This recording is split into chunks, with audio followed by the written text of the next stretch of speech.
Hello, hello, hello. Hello, everybody.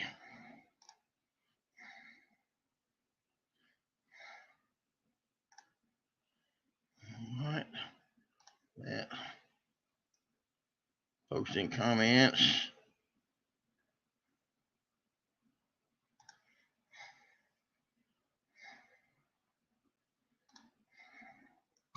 Oh, shit, I forgot how to post in comments, guys.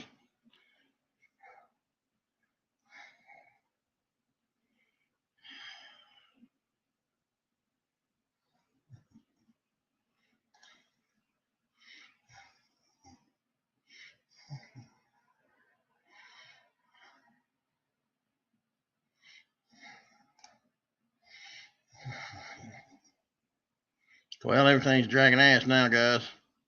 But I'm here. It's going. If anybody can hear, see me, chime in, join in. I'm fixing to post up a link.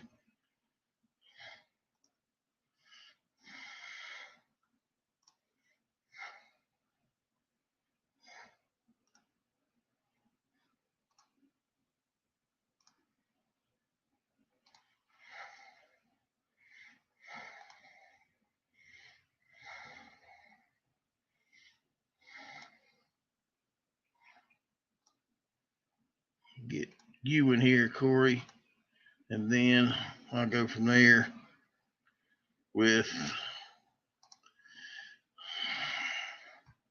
everybody else. All right, what's up, Kenny? I'm here. You're here. Who else? Marlon Davila, Crawler Baller. What's up, guys? As soon as I figure this out, there it comes. There's the link in the comments to join. I think I got it all underway now.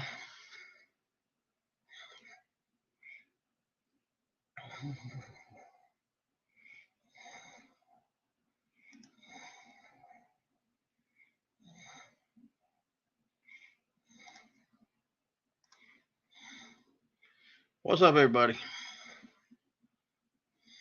Carla Baller. You never did send me you never did respond to my message, buddy, about an address to send you some stickers. Since you say you love them so much, I'll get you set out on the way if you give me an address. Don't post it on here though. I wouldn't in here anyway.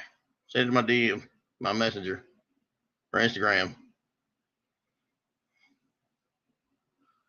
Where is my option for people to join or adding people? Crap.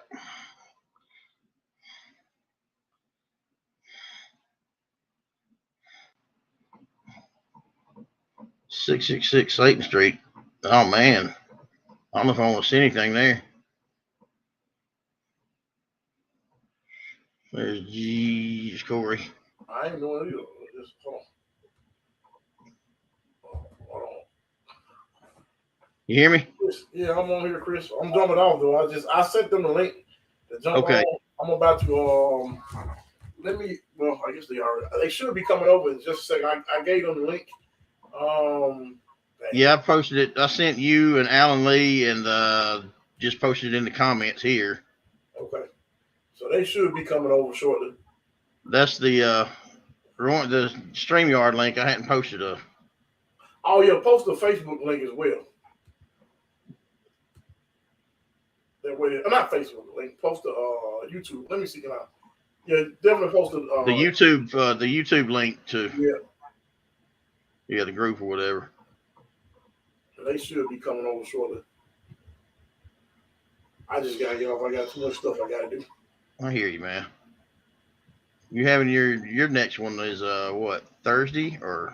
I don't know. I might do one tomorrow. Everybody want me to do one. They want me to do them every day, but yeah, that's what you were saying the other day. But you need to cut it back to what you originally if I can cut it back to an hour, I do every day. I don't mind every day if I can cut it back to an hour and a half. But 3 hours, that stuff go. Yeah, man. Yeah, I've been getting, dude. I've been playing catch up on my lost sleep since Friday night, staying up all damn night. When I don't even think about that. Okay, they are.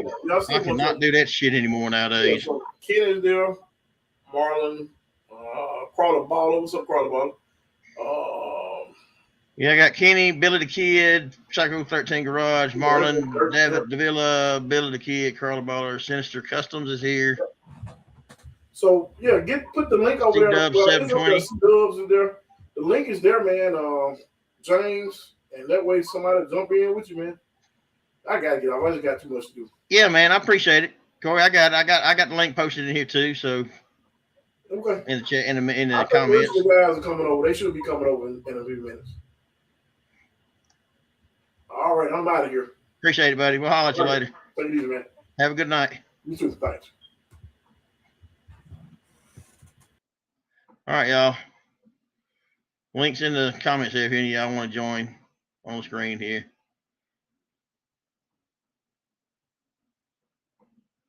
I'm inviting gncrc. Go ahead. Matter of fact, I think I invited him. I might not have. Shit. I can't remember what the hell I've done anymore.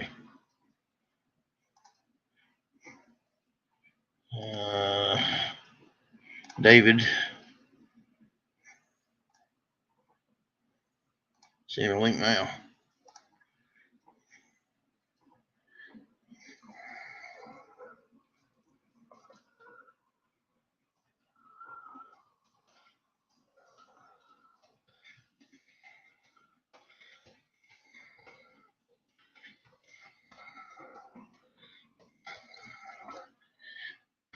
All right.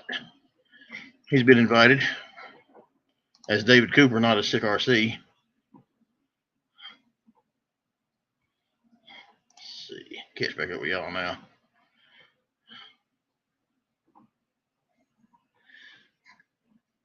All right. Kenny says he's coming. James RC Garage. What's going on, buddy? Marlon. What's up? What's up, brother? How you doing? I'm doing, man. I'm doing all right tonight. I've caught up on my rest now. I'm ready to go again. Oh, all right. Are we live? Yeah. Oh, crazy. Oh shit! I wasn't ready for this. I better go sit in my dungeon. I never am either. Because usually it's either a failure or a disaster, and it don't matter anyway. It's just all been test runs up till now. So I haven't scheduled anything with the group to do on a weekly or regular basis yet. Oh, all right. I know. I don't like going live because my girlfriend says I have a runny mouth. Yeah, so do I. I used to be just opposite too. That's amazing nowadays. The older I get, the more I fucking run my mouth. And earlier, the younger, I sit back in the corner and watch and keep my mouth shut. That's so funny. Now I don't give a fuck anymore. I don't guess. Ain't nobody gonna come to me. If they do, they gonna fucking film me one way or another. Oh, I know. I ain't got nothing to hide anymore. Yeah. Oh, I know, right? To hide shit. Nothing to hide. Yep. I'll let you know how I feel. Yeah. I'll be honest with you. Mm-hmm. That's so funny. Who else is coming? Or Matthew, join in, man.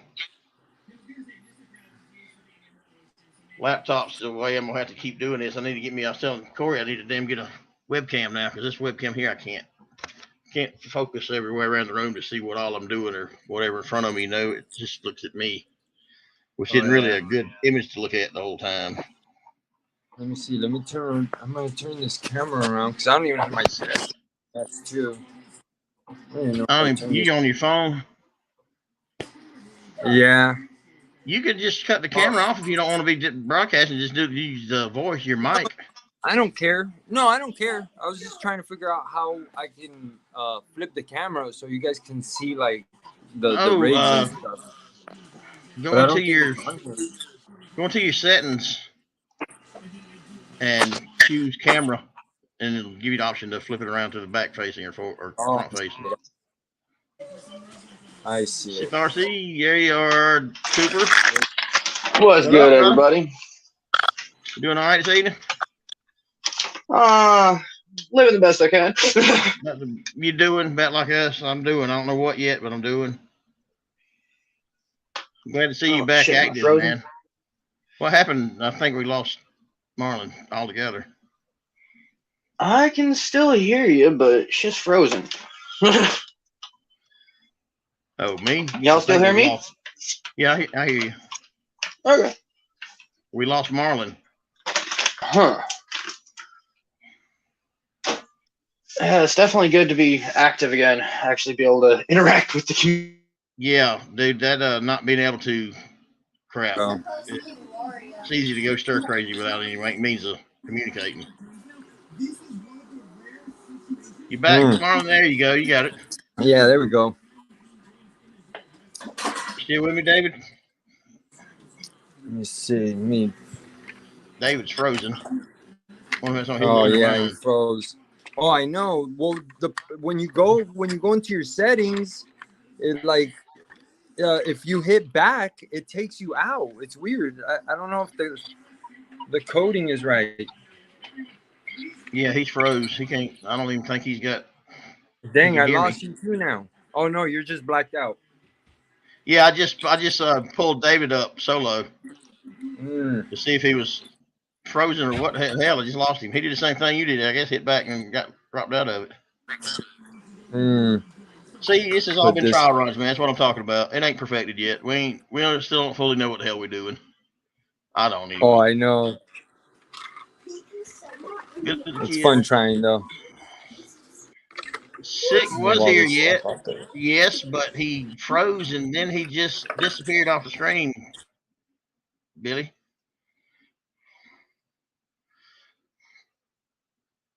Marlon, you got that you're still working on that drag truck. Oh shit, I just lost you too again. Fuck.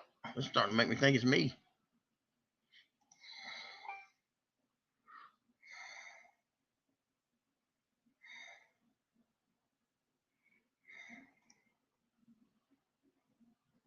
Now I've done lost my damn shit.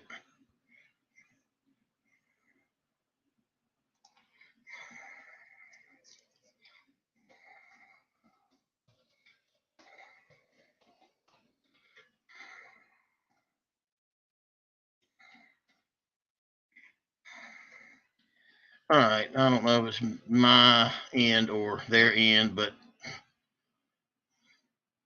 Kenny, can you still hear and see me on the screen fine?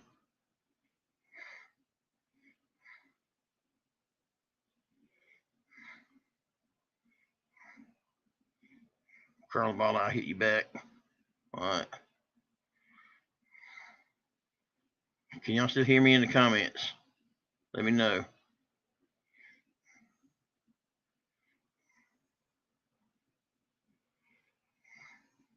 Okay. I don't know what happened to Sick, RC, and Marlon. They were there 1 second and gone the next.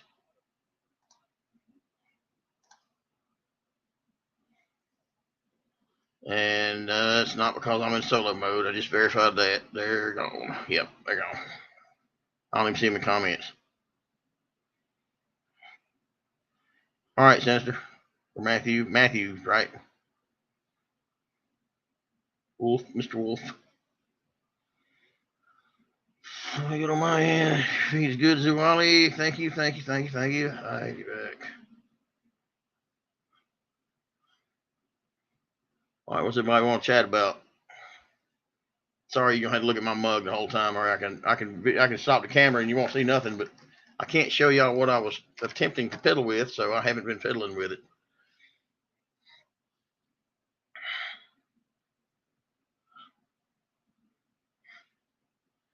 Everything good, man. Well, crap. Let's try to re-invite everybody. Or actually, let me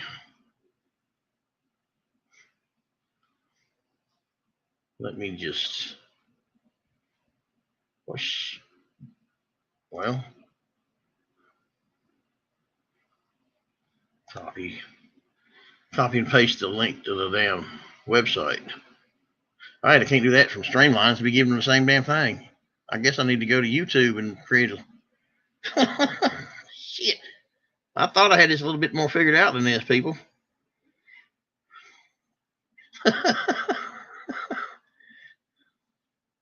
I'm a dumbass.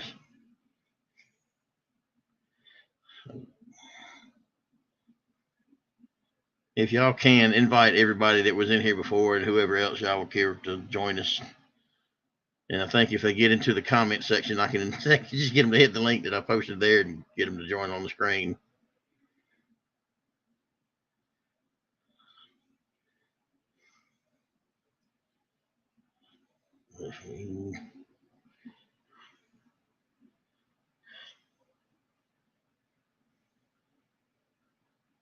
My channel. Shit, where's the live stuff at? So I can right here. Live. I don't think I'm even. I thought I was live. Says live. Not showing up in the menu on the feed on Facebook on YouTube.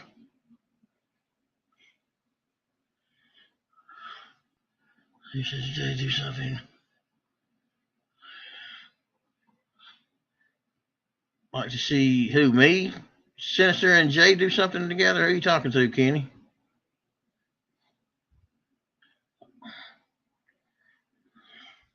There's David. He's back. All right. What happened, man? What's up, brother? For some reason, my cell phone's connection just completely and totally crapped out on me. Yeah. I had to restart the phone. I lost Marlon again, too. I don't know what happened to him. That's pretty much what's been going on with me for the past 3 months. Cell phone companies absolutely been screwing us. Like, we haven't even been able to call 911 if we needed to. That's why I've got this phone. That's messed up right here, dude. Yeah, we're going to be taking a class action lawsuit against U.S. Cellular for it.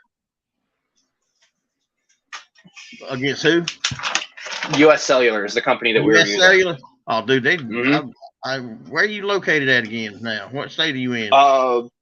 Pennsylvania. I'm trying to remember exactly where. No, we're not east. We're southwest Pennsylvania. U.S. Cellular fucking has better coverage up around north, like in Canada, better than they do in the States. Yeah, that's where we came from, was Maine. That's where we had U.S. Cellular. And they confirmed that if we moved anywhere in the country, we would still have service through them. And I was like, oh, okay, cool. Yeah. I had Google Fi, which combines Sprint, T-Mobile, and U.S. Cellular networks that I could use any of their towers. U.S. Cellular never had shit. Never even was a blip on the map of any kind of service, dude, in the United States. So that was pointless to even be able to have them as an option. Yeah, I mean, it was good up in Maine, but then we got here and we called the company and they were like, yeah, you should still have service. And we checked the service areas and everything, checked it through our zip code, checked it through our direct address. And we're like, yeah, you should have full 4G service. You should have at least 3 bars sitting there. And we'd usually have 2-3 bars, but nothing would load. I couldn't post to Facebook. I couldn't comment on Facebook. I couldn't like anything on Facebook. And running a completely and totally online business, that's kind of hard to do when you can't get online. That'll throw a big wrench in your fucking gears. Oh yeah, just shut you down completely. And that's exactly what happened. Because right before I just posted that link again from StreamYard. Do I need to post the YouTube link as well, or see if you can click it and get on? That's how David did and Marlon did. Yeah, I just went right back through the Facebook Messenger. James R.C. Garage, I'm in Wisconsin and use U.S. Cellular with no issues. Yeah, that's far enough up north that you should be able to use it. But you come south any further and it doesn't exist down here. Yeah, and the thing is, I wouldn't even have pursued any lawsuit or anything, but they specifically told us that we would have service here. They guaranteed it multiple times, and we were lied to. We paid $120 a month for a service that we had no access to. We have tried talking to the company to get our money back, to get any sort of reparations for it, and they refused. So we have to take legal action. Good luck with it, man. I wouldn't know where to start with trying to take legal action against the damn service I've been doing research. It's a very, very gray area because a lot of the laws are very loosely defined, but it's getting interesting. How long you been at it? How long you been since you started the process? How recently? We haven't officially started pursuing anything. I'm just doing my research, trying to cover my bases, trying to figure out laws and everything and stuff like that. But I've been at it for about 2 months now, since a month into them starting to screw with us. because when it first started, I was with US Cellular and I was able to get online, do all the lives and everything. Yeah. And then I noticed my internet started getting worse and worse and worse and worse. And I was like, okay, something's wrong here. So one day I decided to hook my phone up to the computer. And I noticed that whenever my phone would start pulling data, they would throttle my data all the way down to below, dial-up, which is like 56 kilobytes a second, which is absolutely unheard of with internet speeds nowadays. So I couldn't do anything. Oh, what's up, Psycho? What's up, Billy? I see a bunch of people saying good to see me back. It's amazing to be back. It's awesome to see you back, Matthew David. Sinister's with us here on the screen now. You made it. What's up, brother? What's happening? I was looking in the comments. Yeah, I was trying to post some of them that were addressing you there while we were talking. Dude, you're all good. Just back in here working away. Let's see if I can use the piece of crap phone to at least monitor come back anywhere in the comments or anything. He must have lost his damn battery as well. Lost his charge as well on his device. What you working on, Sinister? Any more projects like that? Whatever the hell do you call that 8-wheel thing? Not right at the moment. Right now, I'm trying to finish up the giveaway build, get all the lights all wired up and everything. Yeah, when I first invited you to come to the group and whatever, start talking to you about YouTube stuff, dude, I didn't realize this was a process that just got started with that giveaway build. Yeah. I thought you I've been seeing posts about that. Yeah. It's that same Bronco giveaway, isn't it? Yeah, it's just that green one, that one there. Yeah, I thought you had already given it away and I was late to the event or whatever. But no, not yet. It's been quite the series, quite the build. I'm fixing to. I was telling the guys when I was on Corey's live that I'm wanting to host a contest or post a contest to my group for a multi-vendor involvement prize bundle package type deal. If I can pull it off. Yeah. Dude, I've only managed to reach out to Tony Fury Tech and RC Steve 710 so far, and Steve's in. Tony, I think I confused the hell out of. Yeah. I know Tony, he's a great guy. He put in on this one. He did take a little bit to get back, but of course he's a busy guy too. Has quite a bit going on other than just he stopped responding, so that's why I thought I either confused the hell out of him or he's just he got busy and he'll get back with me. But I need to approach him and word things differently because I think I might have come off as just wanting him to send me some free shit to give away. So, and you got to think, how many people you think hit him up like that on a daily basis? I can confirm it's quite a few because even in my off time, I had people hitting me up for free shit, and I was like, guys, I can't even do anything right now. Like, I'm out of production at the moment. I've only been hit up for free stickers because I offer free stickers, but I had one guy.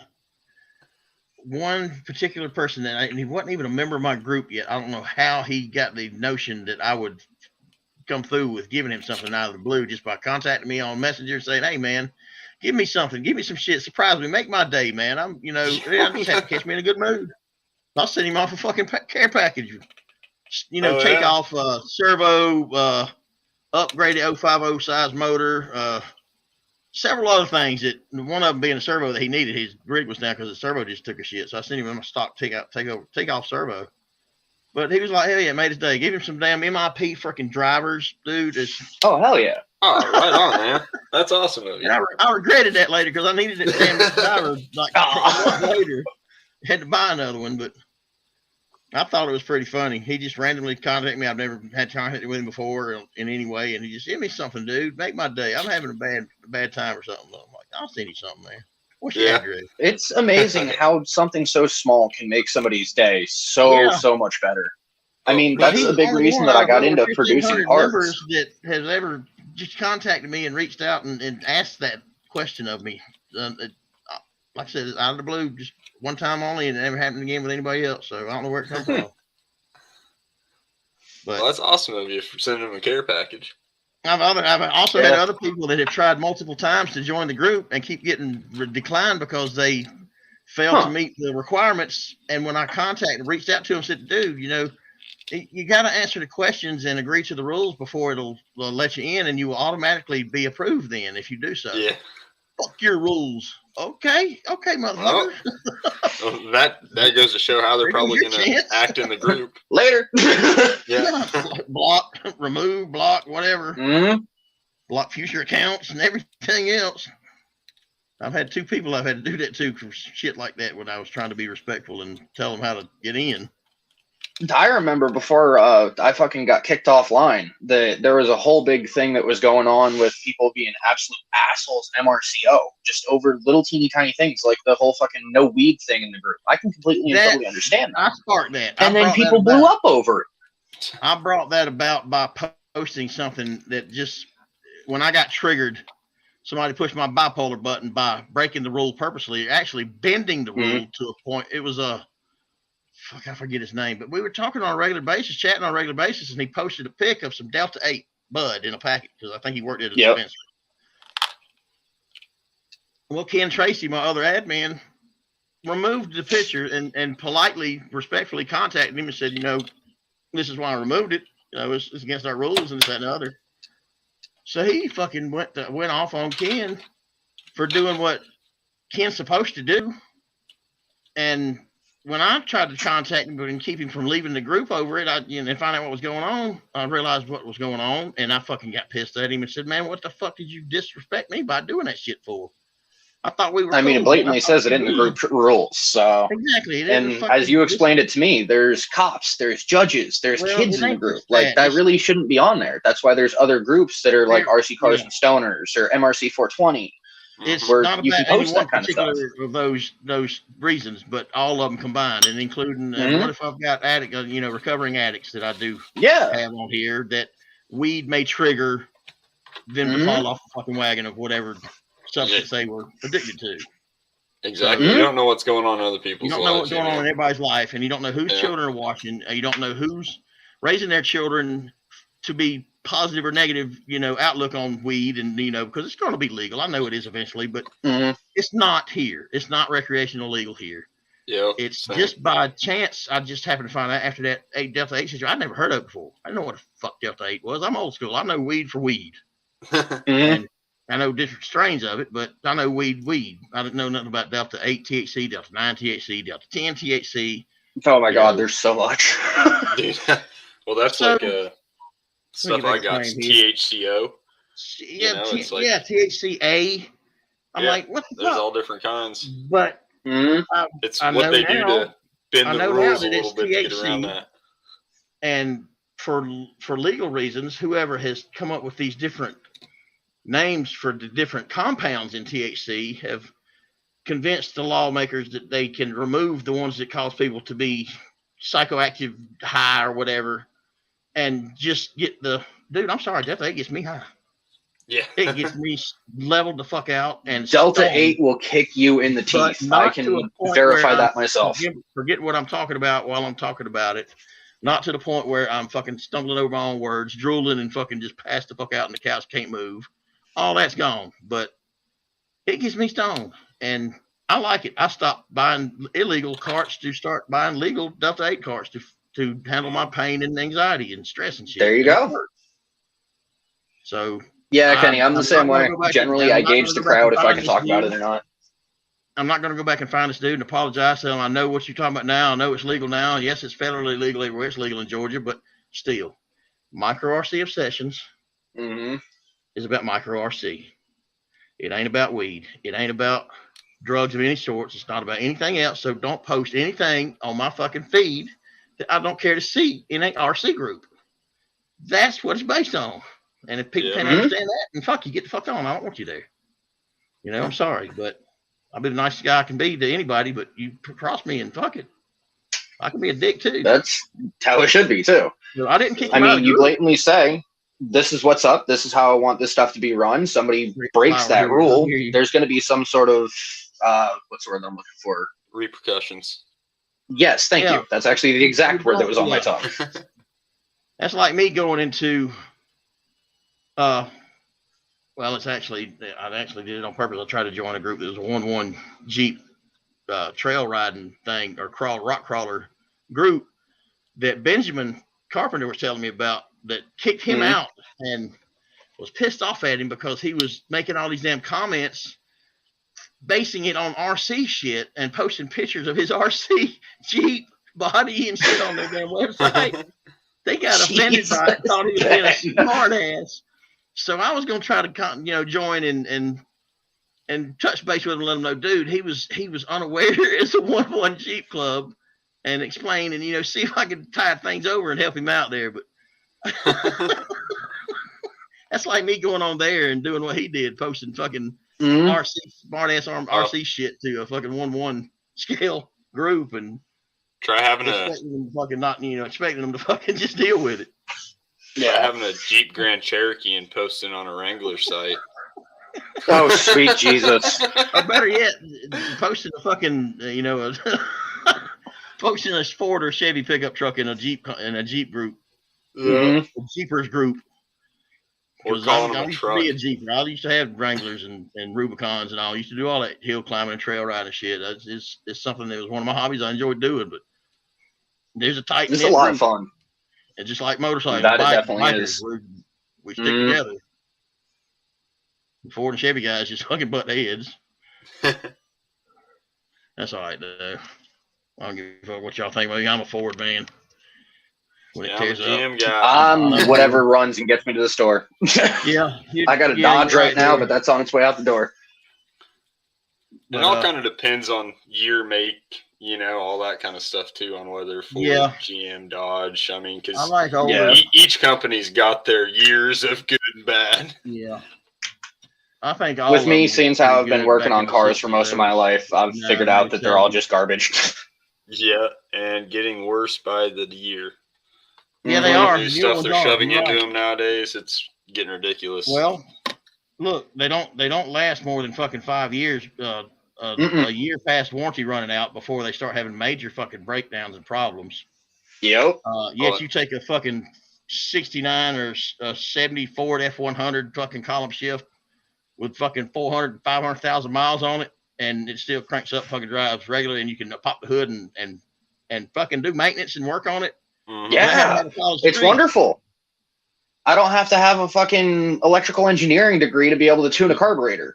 I mean, with the cars nowadays, if you want to tune your fuel injection, you've got to go to a fucking special tuner or have a $10,000 computer that can do it. Us into buying damn all electric cars because they're keeping the fuel up so damn high, blaming it on fucking inflation. No, blaming it on fucking. I ain't getting there. I ain't gonna bring politics into my fucking RC shit, man. I ain't doing it. I was gonna zip my mouth shut on that one. But everyone y'all know what the fucking problem is and where I was gonna go. So. All I gotta say is let's go. It's gonna get worse too. This shit's already over $5 a gallon here in Georgia, which is unheard of. Damn. Yeah. We're at $5 for premium here, and I was like, ugh. It's around here it's around $5, but my rig runs diesel, so it's like 6, almost 7. For unleaded, for what is it, 87 octane? It's $4.29 a gallon where I fuel up at. Damn. So it's ridiculous.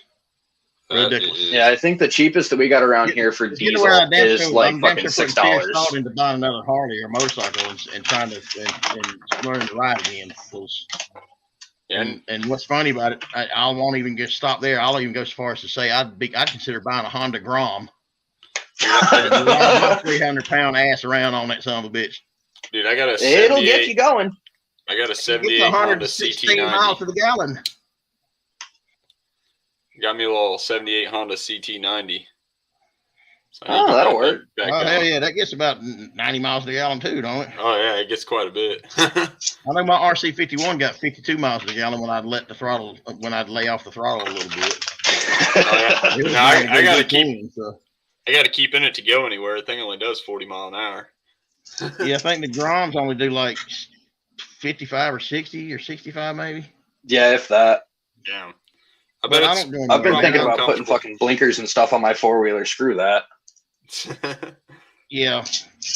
We've got one of those side-by-sides Coleman Coleman brand. And it's got turn signals and hazards. All you got to do is get a damn farm tag and put a tag on back of that, so much it is legal. That's what I was thinking about doing, because we've got a I don't remember what year. It's a 96, I think, Yamaha Big Bear. So it's decent sized rig, and if I throw blinkers and everything on it, put street tires on it, I can register it as a what is it?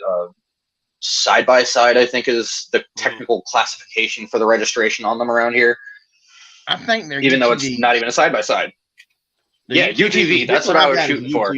Now, like the Polaris and the damn the big fast ones with turbos and shit on them and run like 140 mile an hour now. Yep. I don't know if they are considered UTVs or not because they're not utility vehicles. Yeah, they are. No, that's a recreational vehicles. Utility. They're what? I think they call them recreational vehicles. Yeah, sport utility recreational type, like you'd classify a 4-wheeler, 3-wheeler as, but yep. They are sure fun though. That they are. Marlon said his phone Marlon's died. back. Who's that? Came out. Polaris Ranger 800. Oh, yeah, those. I don't know if they're considered. They are considered UTVs, Kenny? Okay. I'm back. My phone died. Sorry, Marlon. You want to get back on, man? I'll post the link again. Or we can scroll back up. But here's the link.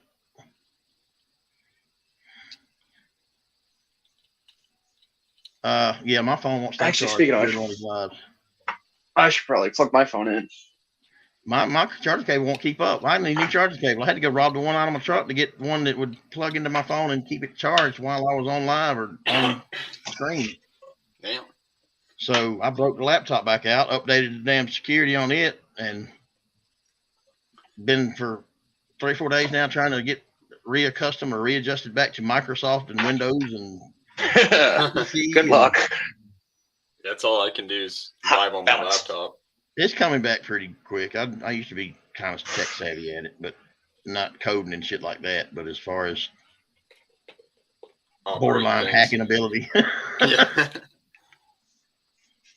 Yeah, once we actually get Wi-Fi here, I'll be using the computer instead of the phone, and it'll be a lot easier. It's just we gotta get to that point. Howdy, how you doing, buddy?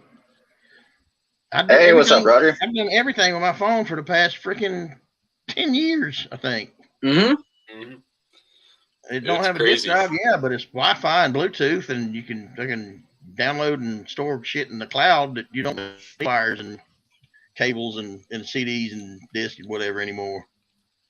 It's all digital, all in the cloud, which is another downfall to this society. As far as privacy. Yeah. It's a lot easier to hack something that's non-physical than it is physical. That's why I still believe in CCTV.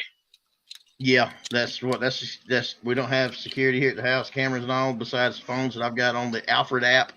Here we go. Found my cable. I wanted to get a CCTV DVR security system on this house for so long now. Yeah, we don't got anything fancy like that. We've got 3 dogs and a 9mm. So that works pretty good too.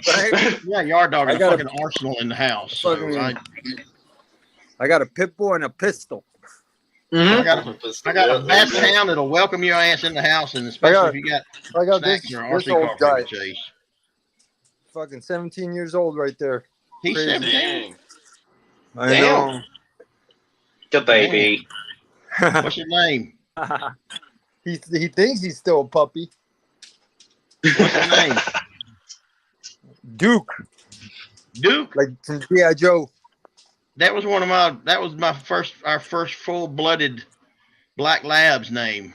We're registered, AKC registered black lab. Called him Duke. Oh, that's so cool. And a mixed chocolate female that took up and lived to be about, I swear she had to be 19 years old before she left us. We named Duchess. Duke and Duchess, man. Man, good combo of names. Let me find a mount so I can mount this phone somewhere.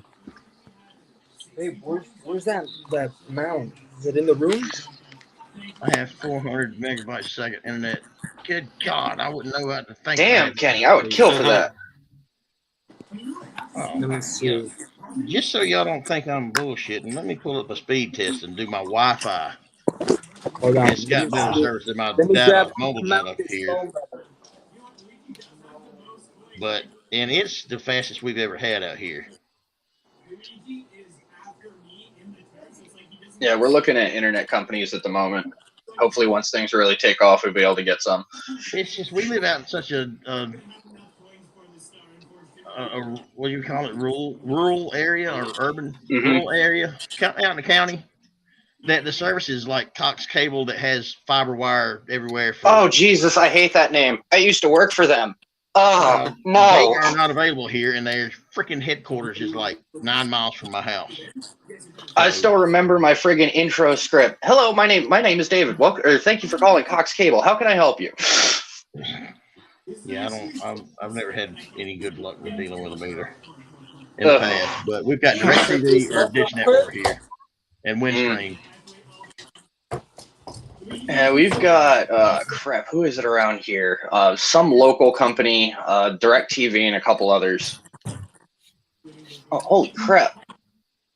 That's max speed right there for uploading or downloading. The upload will go down to like fucking 1 or 2. Here we go. We do this.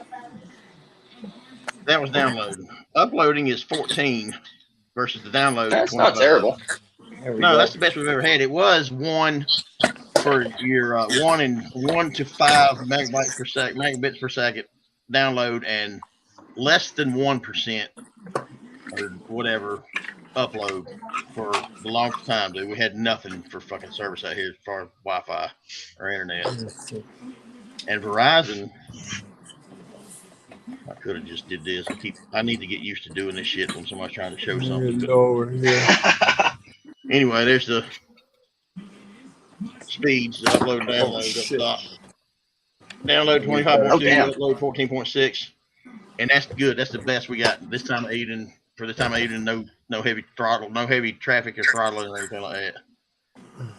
Now Verizon, let's see, and this is 5G. Jeez, Billy, that is just over twice as fast as friggin' dial-up. That's crazy. Mine is 100. Billy said his runs at 110 bits a second. Oh shit!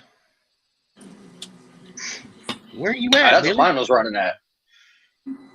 Where are you located, and who's your provider? Oh, he said megabits a second. Never mind. Oh, okay. He's about an hour away from me. We're actually supposed to be meeting up Saturday to go crawling together and shoot a video. Oh, right on. Yeah, super excited. Hell First yeah. non-solo crawling adventure since I started RCs. Oh, dude. Hell yeah. That's awesome. Cool. It's always fun to go crawling with other people.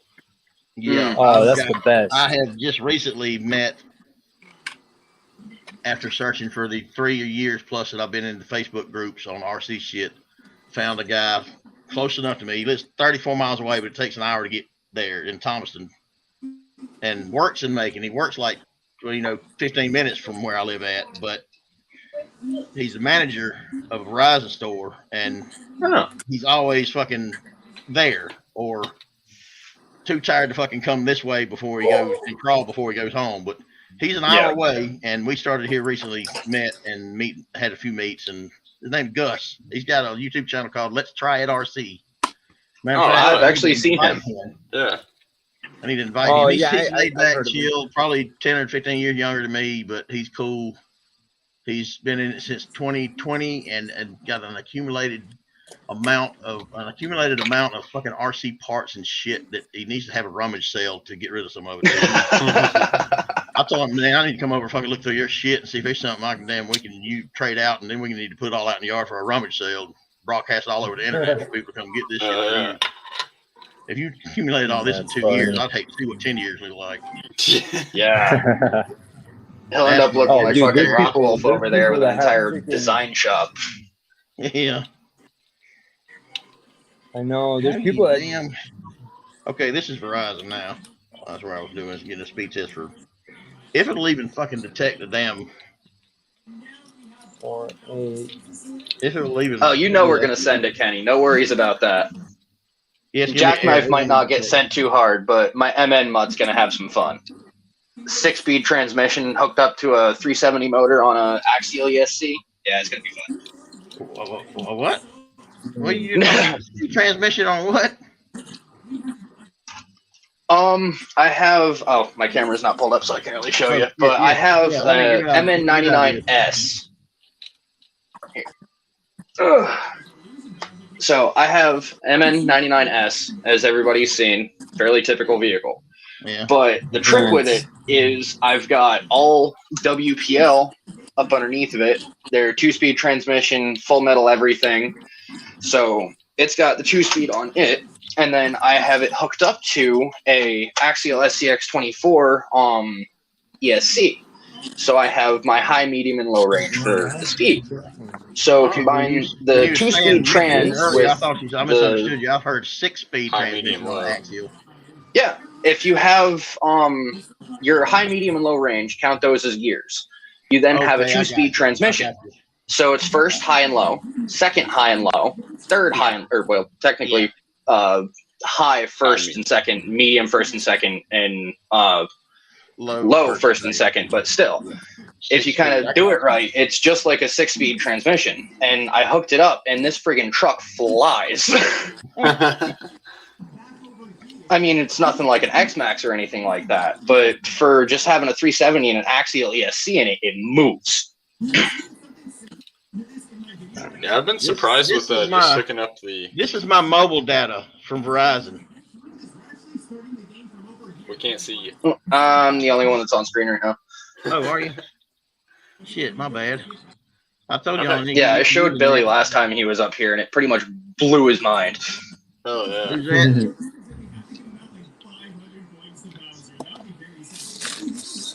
Oh, Jesus. That's what mine looks like. Download, 0.05 upload. Ain't that some fucking weak shit right there as far as service? That's what US Cellular was. I mean, I could probably pull it up on the phone if it would let me, but... Ugh. So, it's taken some getting used to trying to do anything online back here in my part of the house. I've got the farthest back corner of the house is my bedroom. So you go outside from here, go out on the back porch there where the walk down steps for the driveway, it's like 2 bars, 3 bars more than it is back here in my room. Dang. No bars to 1 bar. But no other provider, no other damn mobile provider, service provider gets anything back here.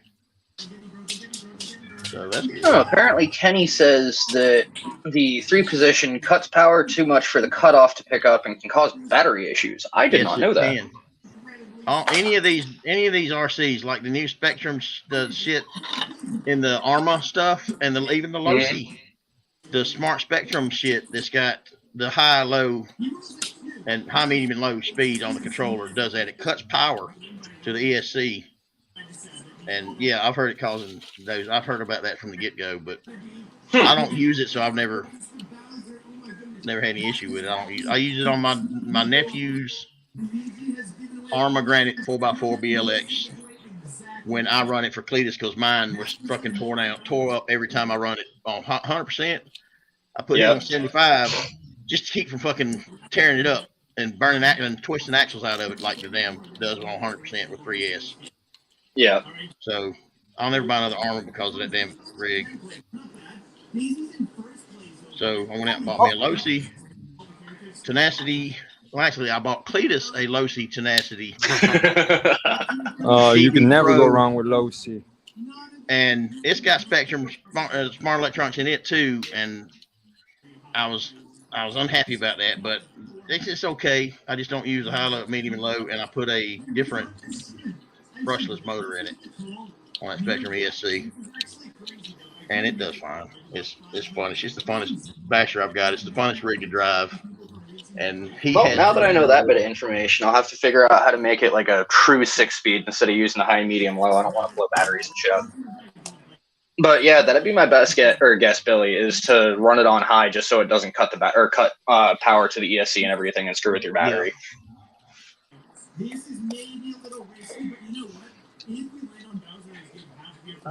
David, I gotta do it on my phone. I keep trying to do it on the laptop and it won't happen. I invite my buddy Gus. He usually picks up on when I have him myself without inviting him and chimes in. Great, motherfucker won't even shut down now. Yeah, Kenny just said might be okay on 2, but he'd never run it on low. I will keep that in mind, brother. Yeah, you It's can a lot even more fun on notice. high, anyways. You can even notice when you use it, when you do select low, medium, or high, you can tell when you pull it down off a high. If you ease up to something in low and you go to approach it and bump on it and start climbing over it, you realize how much power loss there is there on the low side of the throttle. Yeah. And lax it versus when it's on high, you do the same amount of throttle at the same speed, it'll go up quicker and easier. Yeah. Then you can tell it changes it, like it does that, drops it to power like that.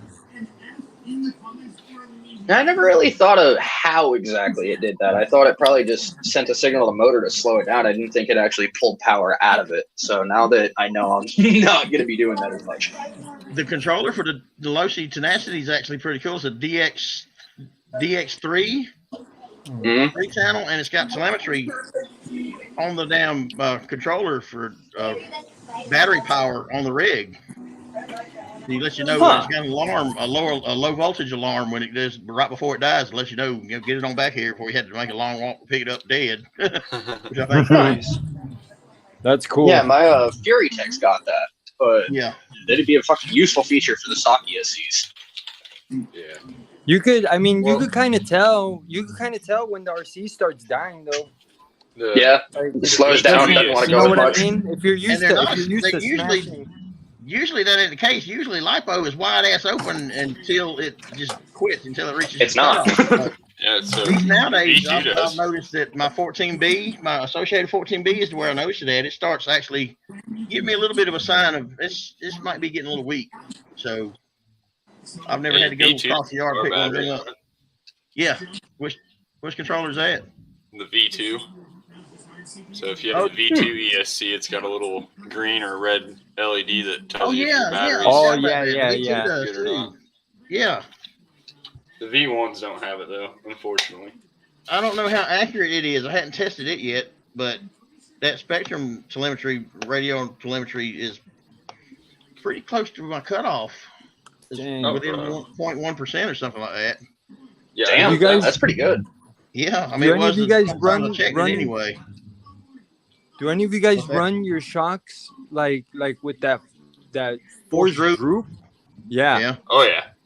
I've got. I just undid it on here. I did it trying to match Alan Bullgear's incline for the Bronco. Oh, okay. Taking the interior and all out and leaving the hard body on it. It's and like he reached 53, and I was stuck at 52. Dang. So I did that. I force drooped it. And it's cool. You just have to drive it more carefully because it belly drags a lot. Yeah, but no,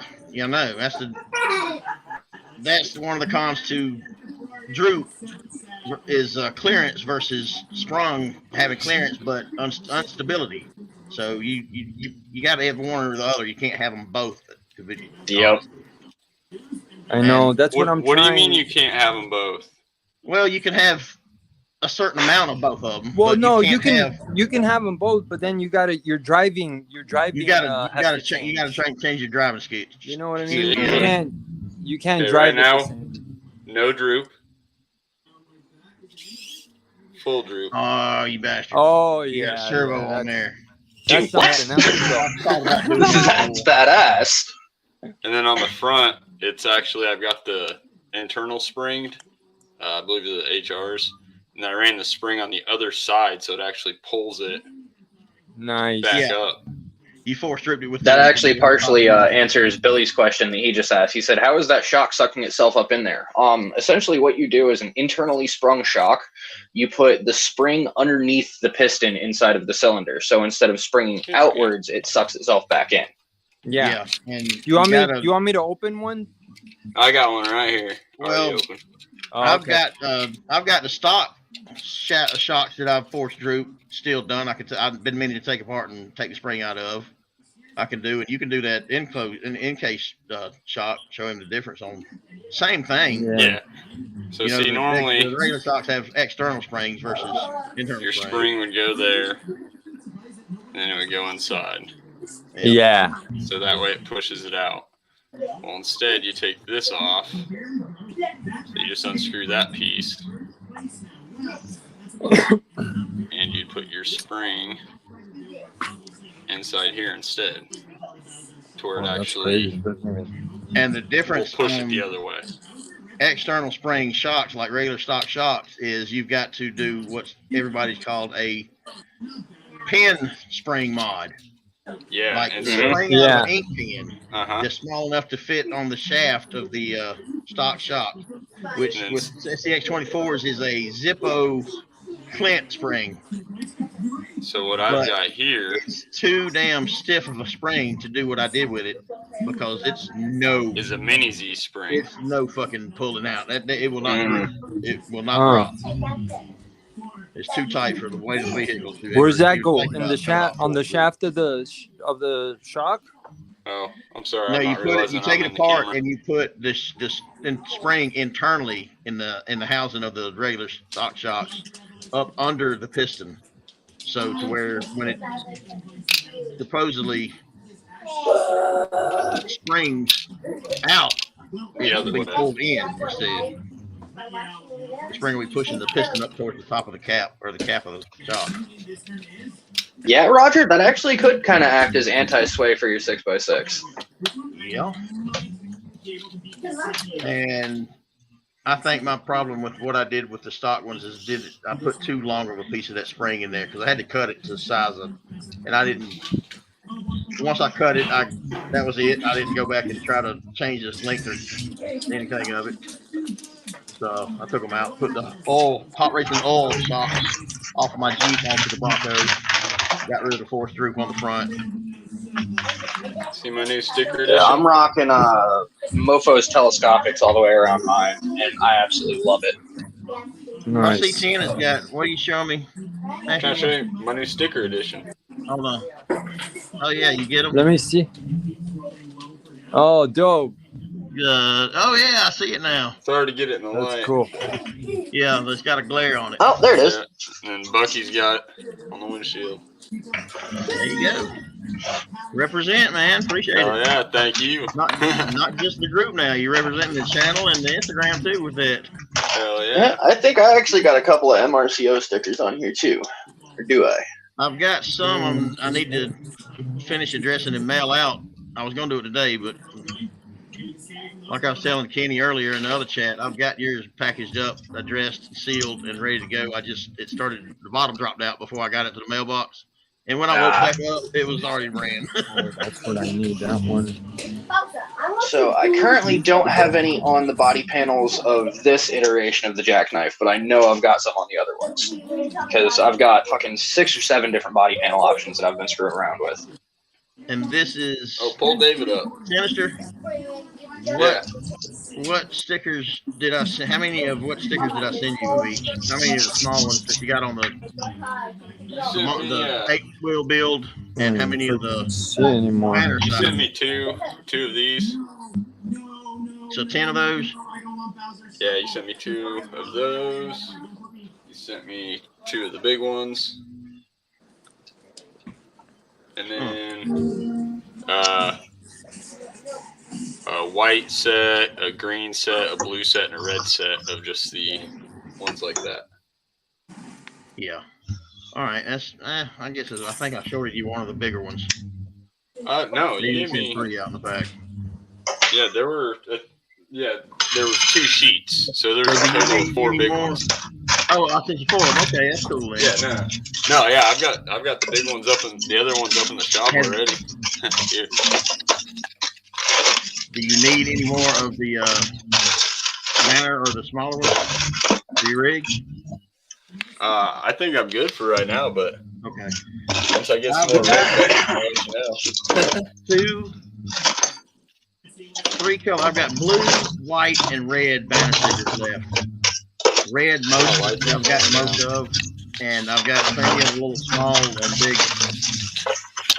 decal logo stickers to go out for now. I think about 20 more sets of them at least, minimum. But I'm not ordering the different colors anymore, other than what goes best with most every rig, and that's white and blue, or white and then red.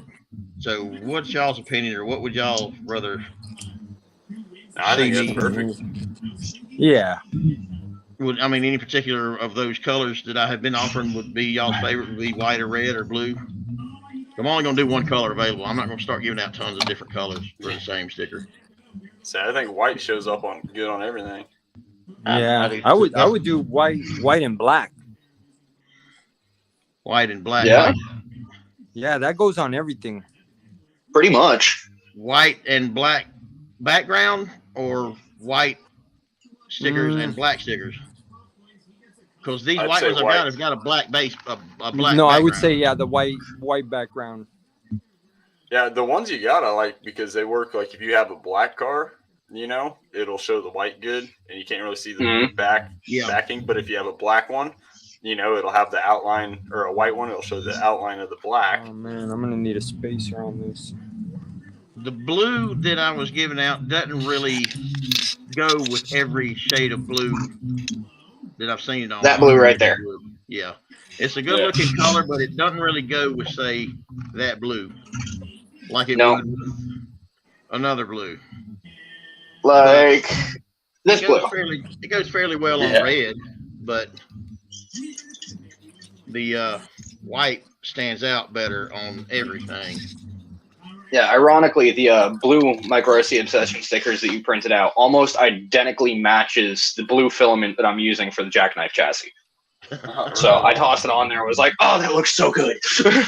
Well, I've got like one sheet of, I think, 108 or 104 come to a sheet left of the blue.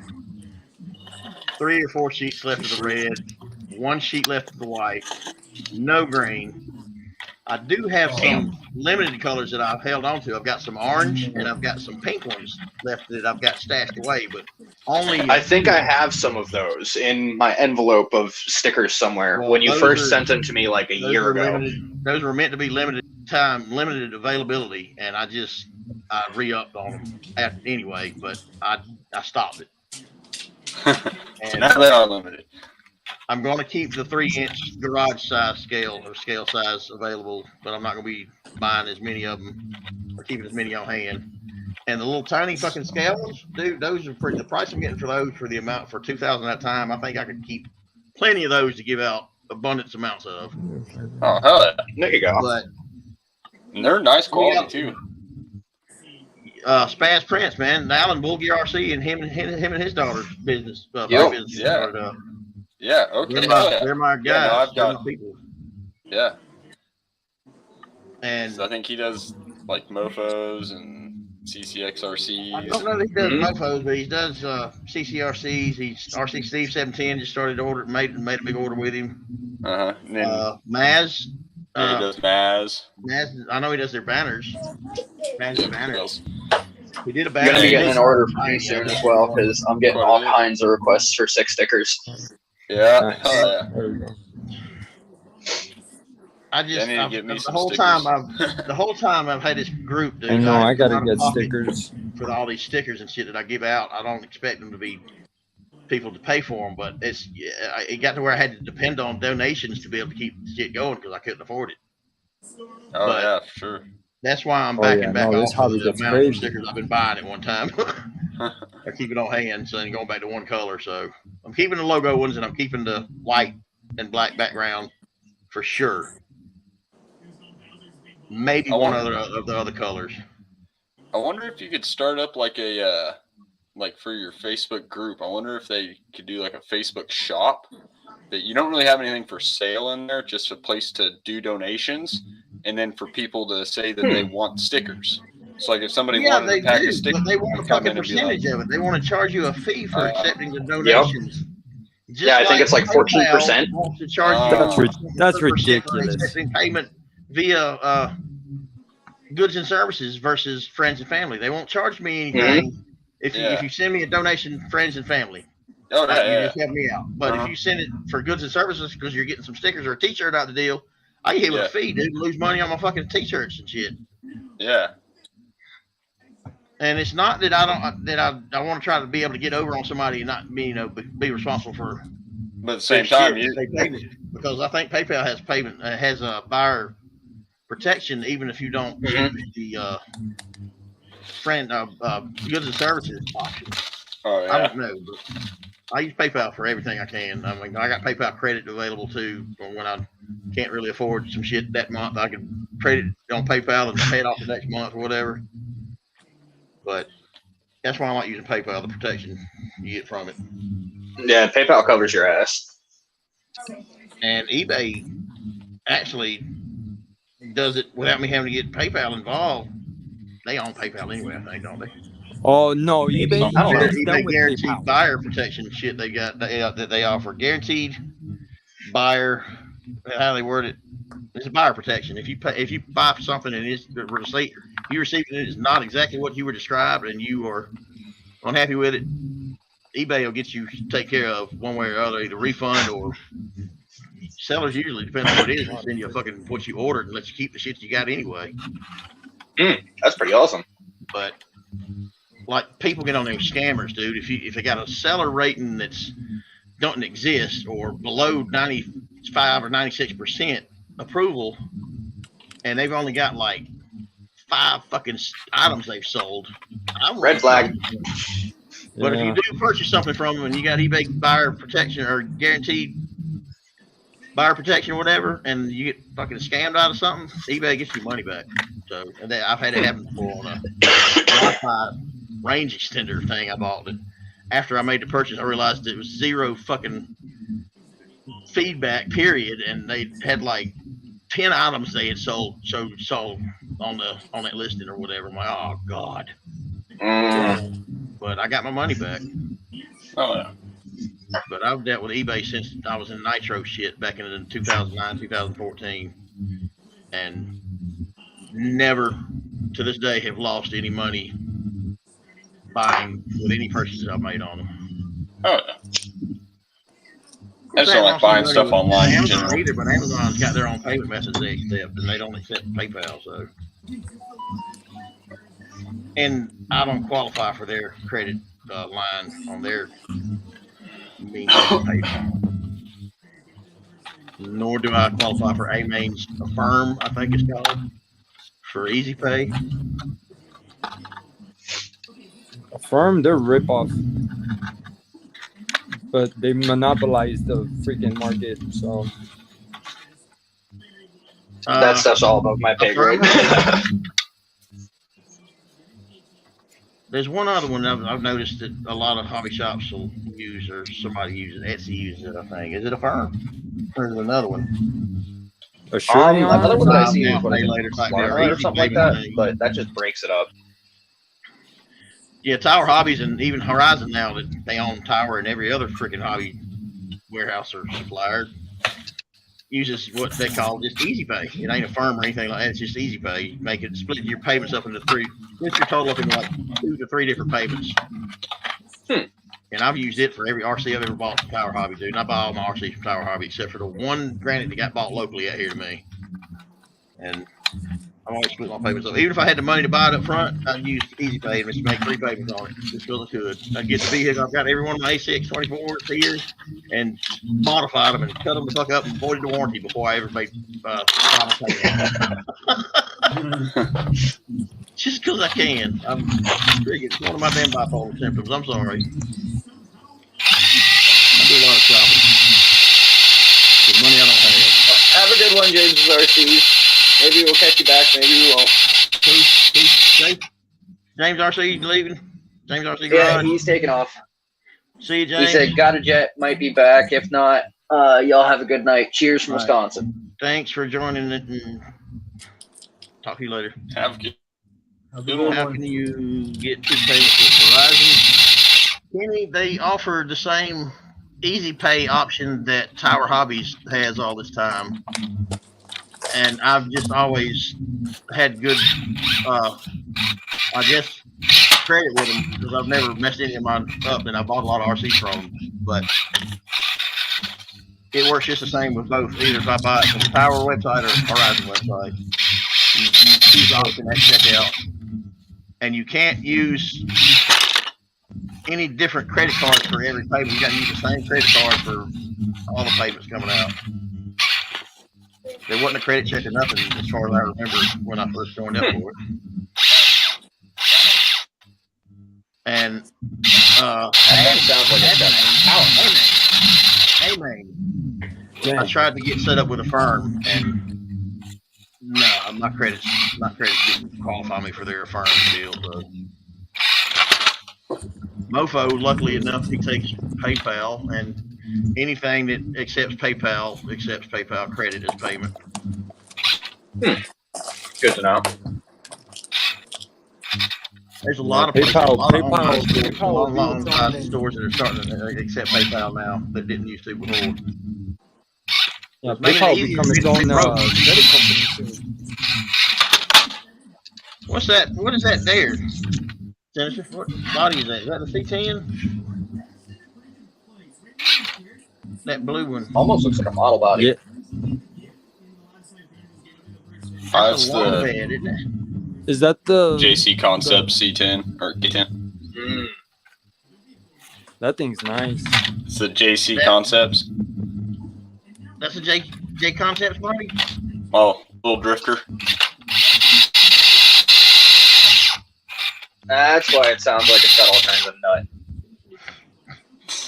Have you got that drag truck up to doing any kind of speed yet? Because that's what this was. Which drag truck? The yellow truck in the background. Yeah. Basically, all I did was put a 9500 kV motor in this thing, and it just went stupid. And I took the stock pinion gear, or the stock spur gear, and used it as a pinion gear with the Mofo RC tiny spur gear. So my God, high geared on a 9500 kV motor, and what? Who makes the mount? Did Mofo make a mount that all that would fit on? So I did just use that Mofo adjustable mount, but I had to kind of hack it up a little bit to make it. It's just a Surpass Rocket 9500. So I think they have a mount out for them now. Like somebody makes. I think Mofo actually offers a mount for that size motor. That would not surprise me. Rocket cans. Dang, how hard is it to keep that thing on the ground? Something like that. It's just this little motor right here. Damn it! So it's just a mini motor. But I had it on. I first had it 118 on scale. Tech, but then I think it's a 1410 motor, 1410 size can. No, I'm not sure what's it's smaller than 050. Or 050. Oh, it's smaller than 050? Compare with. Yeah, they're Kyosho motor. Kyosho Mini Z's use those motors, the little racers and drifters. Okay. So that's your stock size motor. Dude, you glitching bad. Oh yeah, the Rocket. I know which one you're talking about. Yeah, it's just a little rocket. What bore size pinion has it got on those motors? The Rocket? I want to say it's like a 2 millimeter. 2 millimeter. Yeah. I had a motor that I sent off. Brian Strom still has it, I think. I sent it to him to design a mount for an SCX 24 for it to be able to work, and anything never come of it. But now I think Mofo makes that mount that I needed for it, and I don't have the motor anymore. But it is a 2 millimeter pinion, and I bought a 2 millimeter pinion for it, and now I have no use for that 2 millimeter pinion. And it's 05. Yeah, I've got motors that take 2 millimeter, 3 millimeter, everything. A 9200 kV. But it didn't have enough power. Like, so it had the kV, but once I started to try to actually put it to the ground, it would just cog out really bad. Are you using the axial axles? Yeah. See, that's my whole thing. Is I want to try to keep it worm geared. That could be part of it. No, dude. You know what you need to do, Sinister? Get the 30% overdrive gears in there, bro. It smooths out the drivetrain so much. So put the 30% overdrive gears front and rear. Yes, sir. Yeah. So, bro. Yeah. The other thing you can do is just round. Like if you get the the trilled overdrive gears or any of those, you can just have to like bevel the edges a little bit, and it'll do the same thing. Huh. I've never run overdrive gears in anything I've done. Made it more quality, so you don't have to do the quality afterwards. No, it's the friction. It's the friction in the worm gears that makes that motor cog out.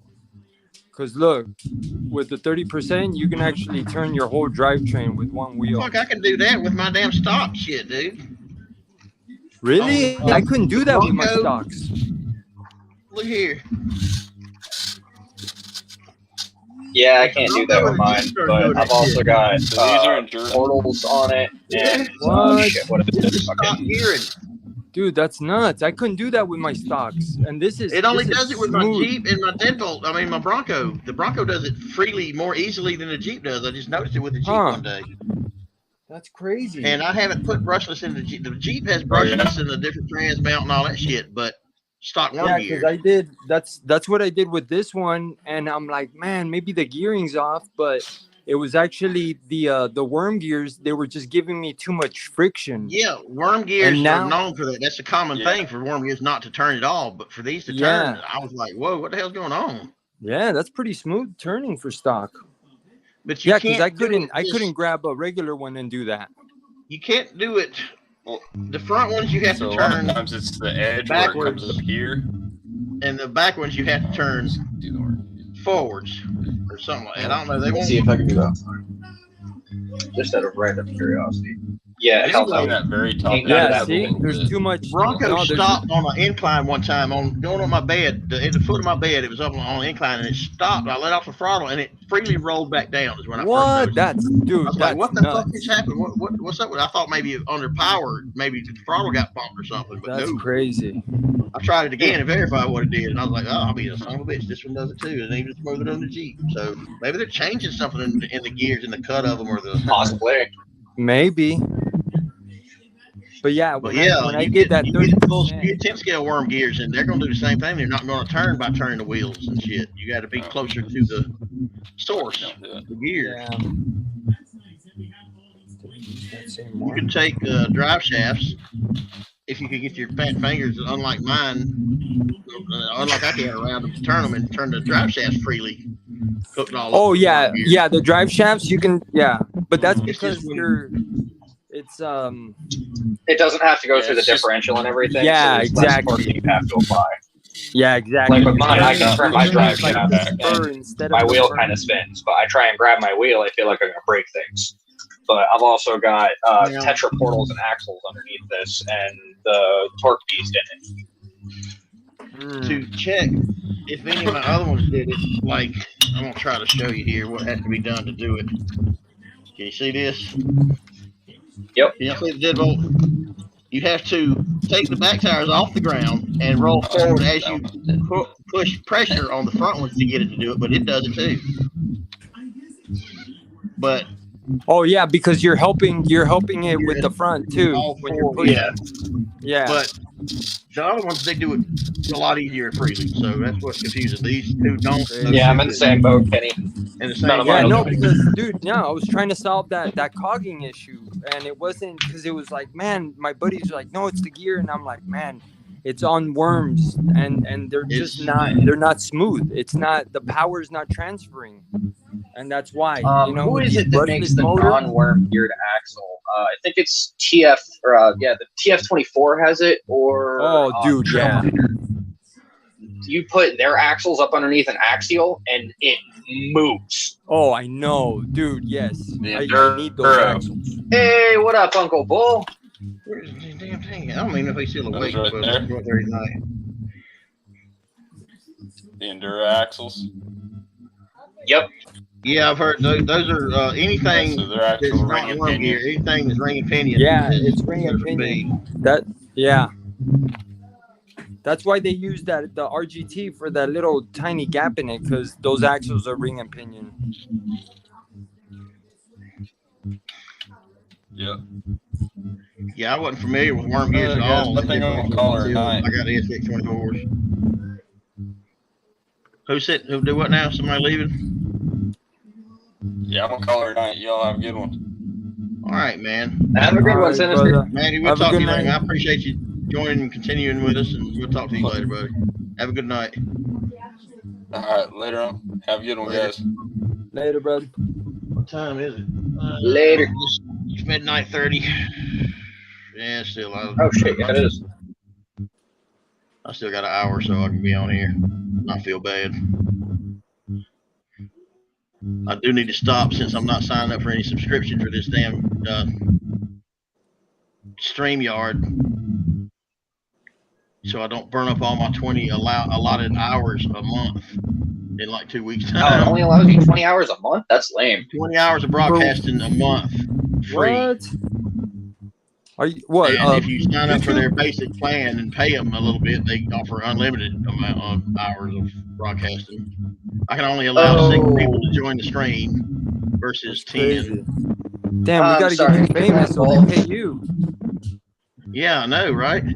Man, that's ridiculous. I didn't know you had to pay them. That's crazy. Well, StreamYard will be able to do it, yeah. It's a service that I think they offer it for more than just YouTube. It's a broadcasting or live streaming service, broadcasting service they offer. And it's kind of cool that they offer the free version. I mean, you do all you need to do with the free version. You just have 20 hours limitation. Oh, wait. That was fair. His tiny gap in a truck hit the curb, not bolt. My bad. Bull gears. Tiny gap. Or no, I made a mistake. I thought it was Bull Gear that said it, but it was actually Psycho 13. His tiny gap in it truck didn't work out too good. It crashed into the contest. I saw that. I thought Bull Gear was just doing it off the riff. He told me, I found out here recently that it was a contest that who was it, CCRC? No, he freaking challenge. I mean. But I've only known about his and Marlon, not yours, and I finally seen that I think it was CCRC had a build that he was doing of it. I thought about getting in on it, but the only real upgrade for speed that I have is throwing a 370 into an SCX24, and that would be a massive pain. Yeah, I want to, and I still want to, and I'm going to eventually build a sand drag and a tractor pull rig of some sorts. But the tractor pull can get away with worm gears. But I want a sand dragger of some sort, something I can put paddle tires on the back of and have some fun in straight line sand playing, with other guys. That'd be awesome. That actually kind of goes hand in hand with what I was talking about, or what I sent Billy earlier. I saw one of the Formula One or the Formula Off-Road Jeeps completely and totally skip across the lake, and I was like, I want to make an axial SCX24 do that. That would be insane. One tiny gap at build, crash off of everything. Crash off everything. That's what I think. That's what Travis Pastrana told Axial or freaking Traxxas to do, is build them a slash that could run on water. A ready to run one that had that kind of speed and paddle tires. Yeah, that'd be crazy. I mean, I've seen the not the slashes, but the X Maxes and stuff that people build to actually run on water. That's what I meant. Like I think it was the 50, 60 mile an hour rig, as heavy and big as they are. Mm-hmm. So that's impressive to have that kind of. I mean, there's a whole world record thing for it. I think the current world record is like 330 something feet on water, and they went down. Those guys that make the videos of the amazing shots and challenges that they do. What's that group of guys' name? Dude Perfect. Dude Perfect. Wasn't it them? One of them that set the record, or them as a group that set the record for it? Yep. Because I watched that video of them doing it, and man, that was cool as hell. They had the trophy trucks, or the short course trucks that they were playing some kind of challenge with, a course or something they built, an obstacle course they built indoors. It was pretty fucking cool. They had that something on some height, dude. If it would have fell off, it would have just been into them damn RCs. One of the trick shots that they did with one of them, I don't remember which RC it was, but they launched it off of a little ramp and landed it on top of one of the square street lights. Dude, I just saw that. I was like, saw that what? yesterday. That was nuts. I wonder how many times. I think you're right, dude. That. Oh man, it's You nuts. might could get enough power out of one of them to get across some water, but it wouldn't be a long or a big body of water. It had to be a mud puddle. And once it hit the water, I think it would be so uncontrollable all over the damn place instead of being in a straight line controllable amount of motivation or momentum. I think they're just too small and light. The power you'd have to put to them would just be stupid to be able to get them across But that's water. the fun. I like a really steep challenge like that. That's why I was like, huh. Nobody would ever really think of being able to pull that off because it's damn near impossible. Well, that's for a little, yeah, for a 24 scale. That's made yeah, how many people hard. so popular for doing shit like that, for thinking, you know, and having the balls to fucking try and attempt some stupid, unheard of shit. I mean, I've already got it pretty much figured out how you'd make it stable. I mean, you need axles that are about fucking this wide, and tires that are about that wide, and a big motor and everything. But putting the physics to it, you probably could pull it off, just not easily. Mm-hmm. Yeah, anything's possible. I'm thinking a 2-wheel drive type stand dragger would, for SCX 24 or 24 scale rig, would be. I'm gonna say that's closer to the most difficult to do versus 4-wheel drive. With 4-wheel drive, you're gonna have, you know, with oil weight differences, you can adjust how much the front pulls or controls the whole damn situation there.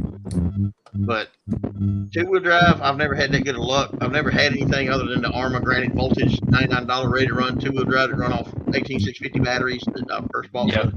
Get my nephew involved in a hobby grade RC, and my dog took to it better than he did. So that's where Cletus' RC began. Cletus fucking loves them things.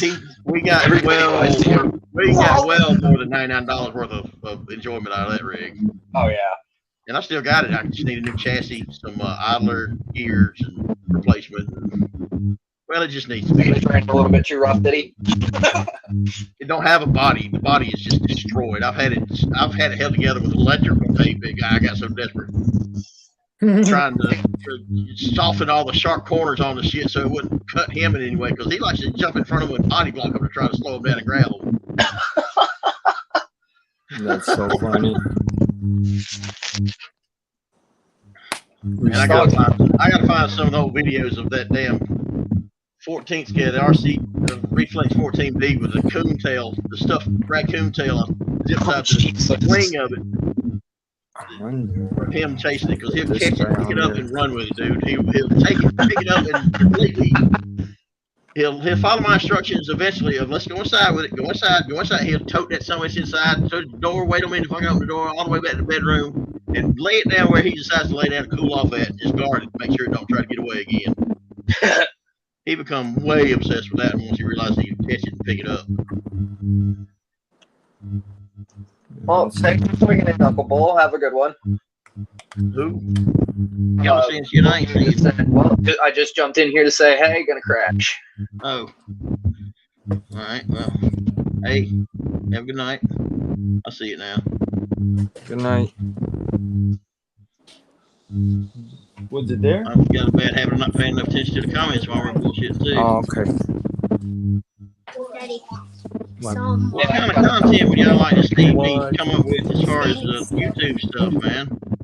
Crazy. YouTube videos. I know I haven't. Wrenching videos or crawling videos or just. I know I haven't because I got hurt. I got hurt like 2 months ago, and then I've just been trying to recuperate, and I've been scared to go up to the mountain. Be careful. See if I can control the volume of the pickup, car, maybe. It's maybe the car's okay. Audio. Dang. This mic must be a little sensitive. Am I loud, y'all? No, but I'm hearing a lot of feedback though. It says automatically adjust mic volume. It's selected, so there ain't nothing playing in the background for feedback on my end. Same here. I've got all my tabs, well, except for Amazon when it's not playing anything. And I got my headphone in, so usually that cancels out any feedback. I'm hearing kind of a wind blowing in the background. Yeah, noise. that's what I'm hearing. That ain't on my end. Yeah, like Actually, the twins hit the mic. AC thing. So That's exactly what it sounds like. there. Here. It could either be the AC unit or it could be the fan on the. Hell, we got 6 people viewing still. So Okay. did Alan leave, or is Boogie still here? No, that's him that said gonna crash. Yeah, it's late where you guys are at right now, no? Every time someone talks, they're a Facebook. Oh, there's feedback. I need glasses bad. Every time someone talks, there's a feedback. Huh. Let me mute my mic. I think it might be. No, it ain't me. Yeah, I don't hear it no more. It wasn't me. Who just turned their mic down? Was that you, David? Yeah, it's me. My mic is like crazy sensitive, I guess. Let me see if I can. Marlon, what'd you just do to your mic? Nothing. Oh, it's back. It's back again. Do you think maybe it could be the earphones? Yeah, it's probably picking up feedback. Yep. You just moved around more and I heard more of a noise. Not you, David. Come on, you goofy thing. I don't hear it now, but none of us are talking. Say something, Marlon. Can you hear me? Yeah. I hear you clearer now. Did you pull the earphones out? No, I didn't have earbuds. I'm on the regular phone. Okay, well, I don't hear it when you're talking. Do y'all hear it while I'm talking? I don't hear it while I'm talking. No, it's good now. Maybe it must have been your earbuds.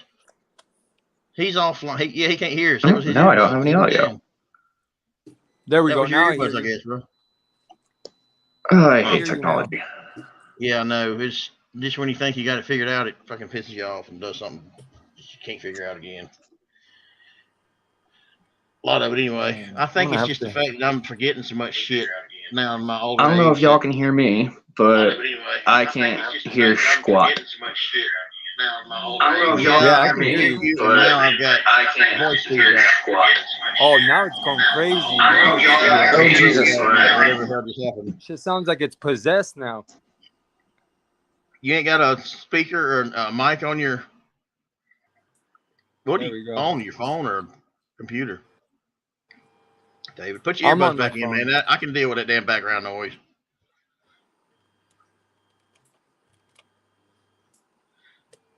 He just put one in. Do you hear me now, David?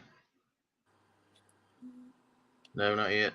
Did I do this right? Shit, now it just dropped it. It just dropped him, removed him. Oh well. We lost David Cooper again. Dang. Could be the strawberry moon. Yeah, Kenny, apparently it was David's earbuds, but he can't hear us at all without him. He don't have any, I don't guess he's got I don't guess his computer or device is set up to do anything without his earbuds. You there? Can you hear me? There we go. No. Just leave your earbuds in, dude. I can hear you fine with your earbuds in, and I can deal with the damn background noise. It's not so loud that it's really fucking pissing me off or anything. And if it is for anybody else, I apologize. But I'd rather be able to communicate with you than you just be left out because your earbuds are making a little bit of racket. You know what I mean? Who's this? Just oh my god, I can't pronounce that name. I am pedophile and murdered. Do you want me to wait a minute? Y'all read this shit too. What the fuck? Magic to do that. What the fuck is this bullshit? How do I remove this motherfucker? What? That's crazy. Yeah, you need to get out of here. How do I damn remove this bastard? What's wrong with that guy? That dude, was any of y'all on here my last broadcast when I got bombarded with several odd names, no picture profile, spam assholes like that? That was crazy. It just happened randomly. All of a sudden, some assholes decided to come in here and start commenting some bullshit. Tell me about it. Fuck. I thought the weirdos from my generation were bad. These weirdos are on a whole new level. Yeah, they got further reach now. Jesus Christ. Well, I guess I got him. He's gone. That was crazy. I'm pedophile. Okay. That's you need to crazy. be on me. You need to go to freaking internet jail forever. No, he's truly a pedophile and he's his fucking dick cut off. Jesus. Didn't see anything. Kenny Bell, damn. Sounds good now. Yeah. All right. Dang. You know what's crazy? I can't see the comments. Or are we not supposed to see the comments? Yeah, to the click. I think do you I need to can. be on- I see them in other people's lives. It's on the right side of my screen. You know what? I'm probably on your phone. Scroll down. Yeah, I'm on my phone. I'm gonna log on. Is there a live option? It's a little button tab that says live chat. Click on that and see if it brings you back to comments. No, I don't see it. No, because I had last this time I hit a problem button and before. then it took me out. Yeah, I had the I'm same gonna go problem on- before and couldn't figure it out. But So there is was a button this? that Are we says on? live. Are we on Facebook? I mean, are we on YouTube? No, I'm on StreamYard, but and the link. If you click the link that I posted to join in, you're on StreamYard too. Oh, okay. So, shit, I don't know how to help you. I mean, it doesn't matter. Let me see. Ain't nothing I can do. I mean, I'm looking for an option that maybe you could hit that will bring them back up. But I don't even know how to get rid of mine other than add full screen. If it goes to full screen, I lose my comments. I can't see them. Yeah, I know. That's why I don't want to hit anything because last time it just straight booted me out. So We'll get you back. Remove from stream. Edit mic settings. Damn, how can I edit your mic settings? yeah, all I get is mic Edit cam mic settings for Marlon. Oh wait, chat. I can choose to set your echo cancellation and automatically adjust mic volume. Here we options go. I can do for other people. Oh, okay. So I could see it now. What'd you hit? Just chats, but then now I can't get out of it.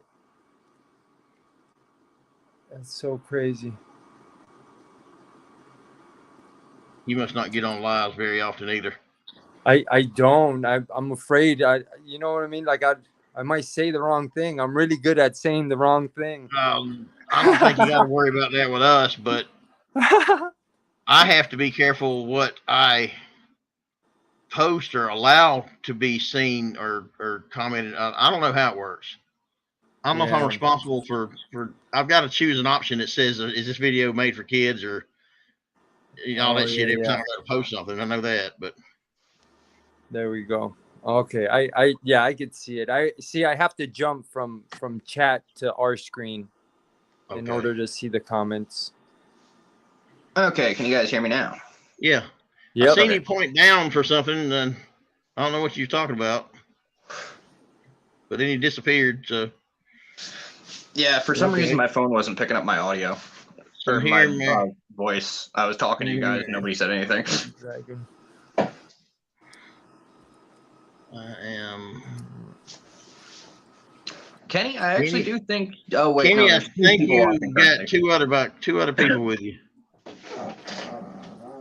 I'm not sure though, because it just says viewing. There's 3 people viewing, and there's 3 of us on screen plus you in chat. So it's got to be 3 people viewing from being able to chat. Yeah, that's what it says on YouTube. I thought your session's 3. Damn. What's it say? Yeah, I don't even see anything. Oh, I see two on the chat. Yeah. Oh, Kenny's the only one with us. Kenny's the only one commenting. I know that. He just said he's the only one in the chat.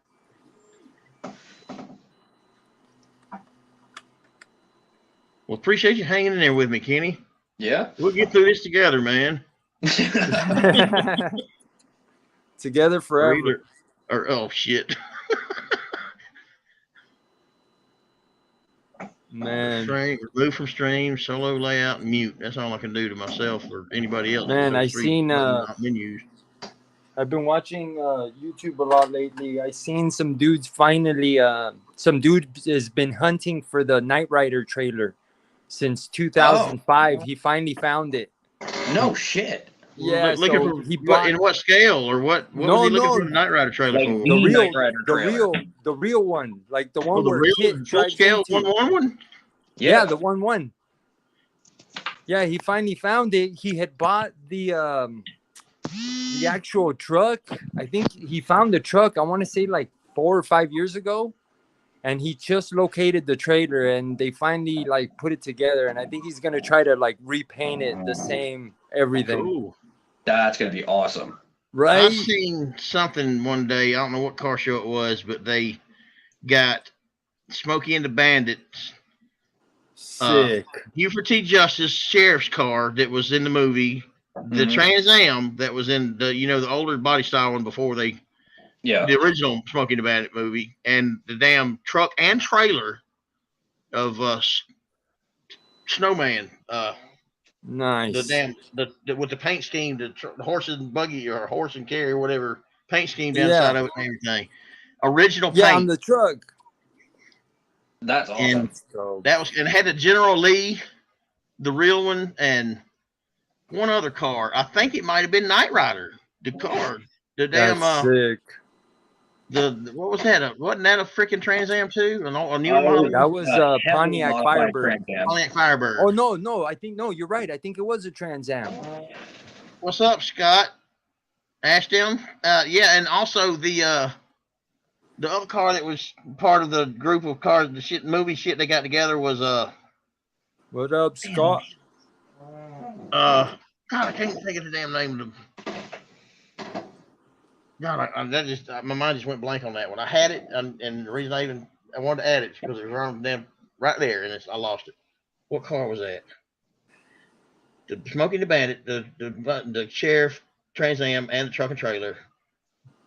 General Lee, Knight Rider. Oh, was it Trans Am? And God, there was another one. What was another one?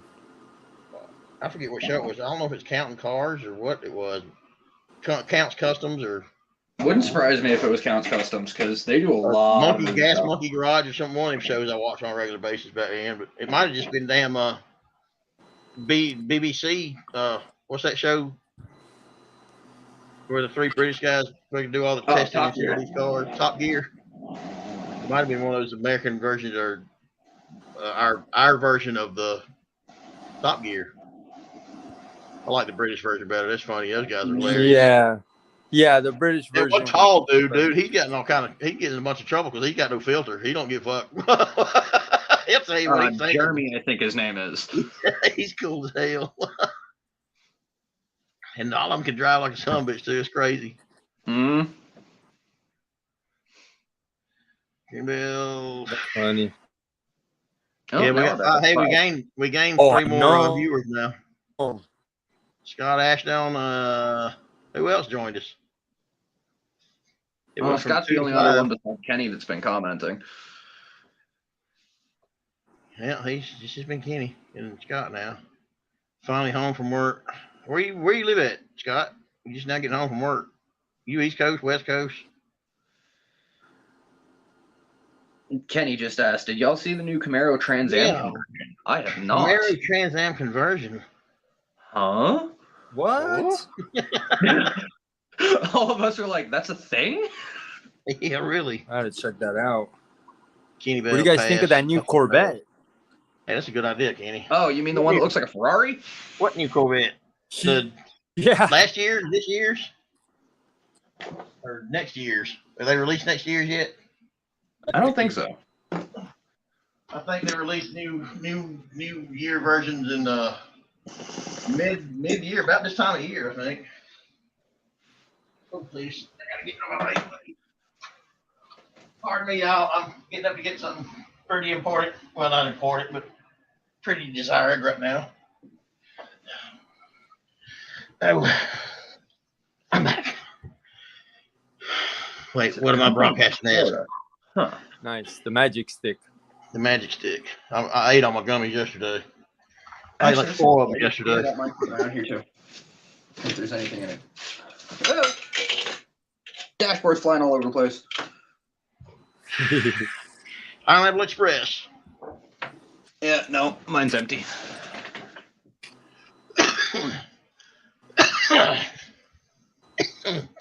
Thank you, man. May I have another? Oh shit! I do have a tincture though. I think I got some Granddaddy Purple left. One over there too. And a Delta 9 cart with some gelato remaining in it. Ooh. It was a pretty good one. Saving it for a special occasion. Yeah, I've got a 1,000 milligram tincture, and then Jesus, that one was kind of custom made for the guy that made the shit. Jim, what's up? Rock Wolf Designs. Rock Wolf. Hey, there he is. Where did I put him? You want to join us, Jim? There. Huh. Here's the link, brother. Jump on if you want to.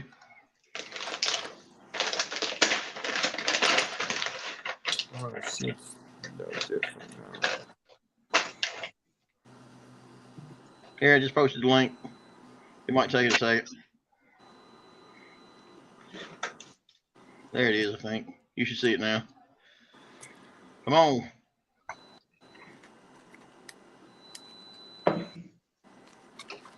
We got 6 viewers now. Could have sworn I just heard a beep. Oh, excuse me. I hear that too.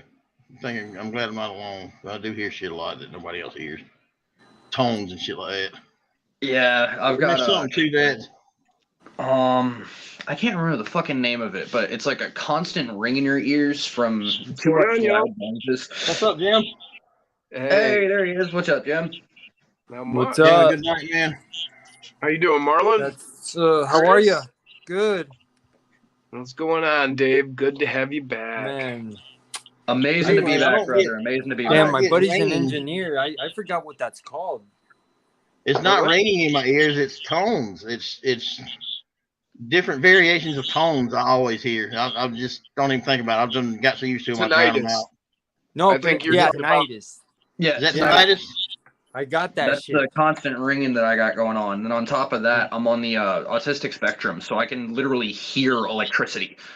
Dude, that's cool. I've seen that shit on History Channel. That people that have those abilities, they can taste colors and fucking hear visions and symbols and shit. I don't know, but they taste. They fucking eat and they taste fucking music and shit.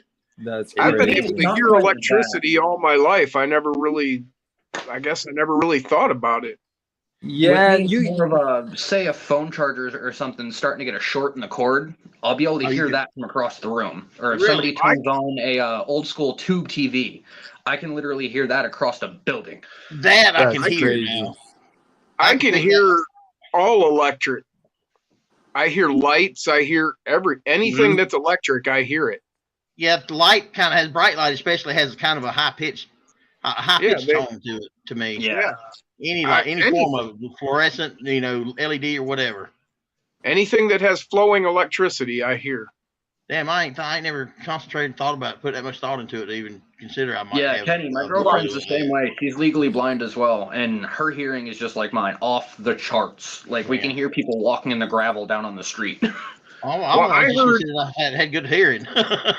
I noticed the electricity thing back when I was real little, because I always could hear a TV turn on. Mm-hmm. Yeah. Even across the house or whatever, I would hear it. That distinct. Yeah. You can light up. You can hear the tube in the TV. You know what it is when you hear it every time. Yeah. But I hear plasmas and all of them now. The LED TVs, anything. I'm legally all blind. Electronic devices I hear. Funny. Yeah, you tell me, Kenny, you don't even have vision at all. You don't even have but one eye. So, did your hearing improve once you lost that eye and vision, or has it always been there? That's a good question. And you Oh, just you maybe guys, I didn't seen notice it, you know. talking What's that, about a Jim? Trans Am conversion. I saw. Yeah.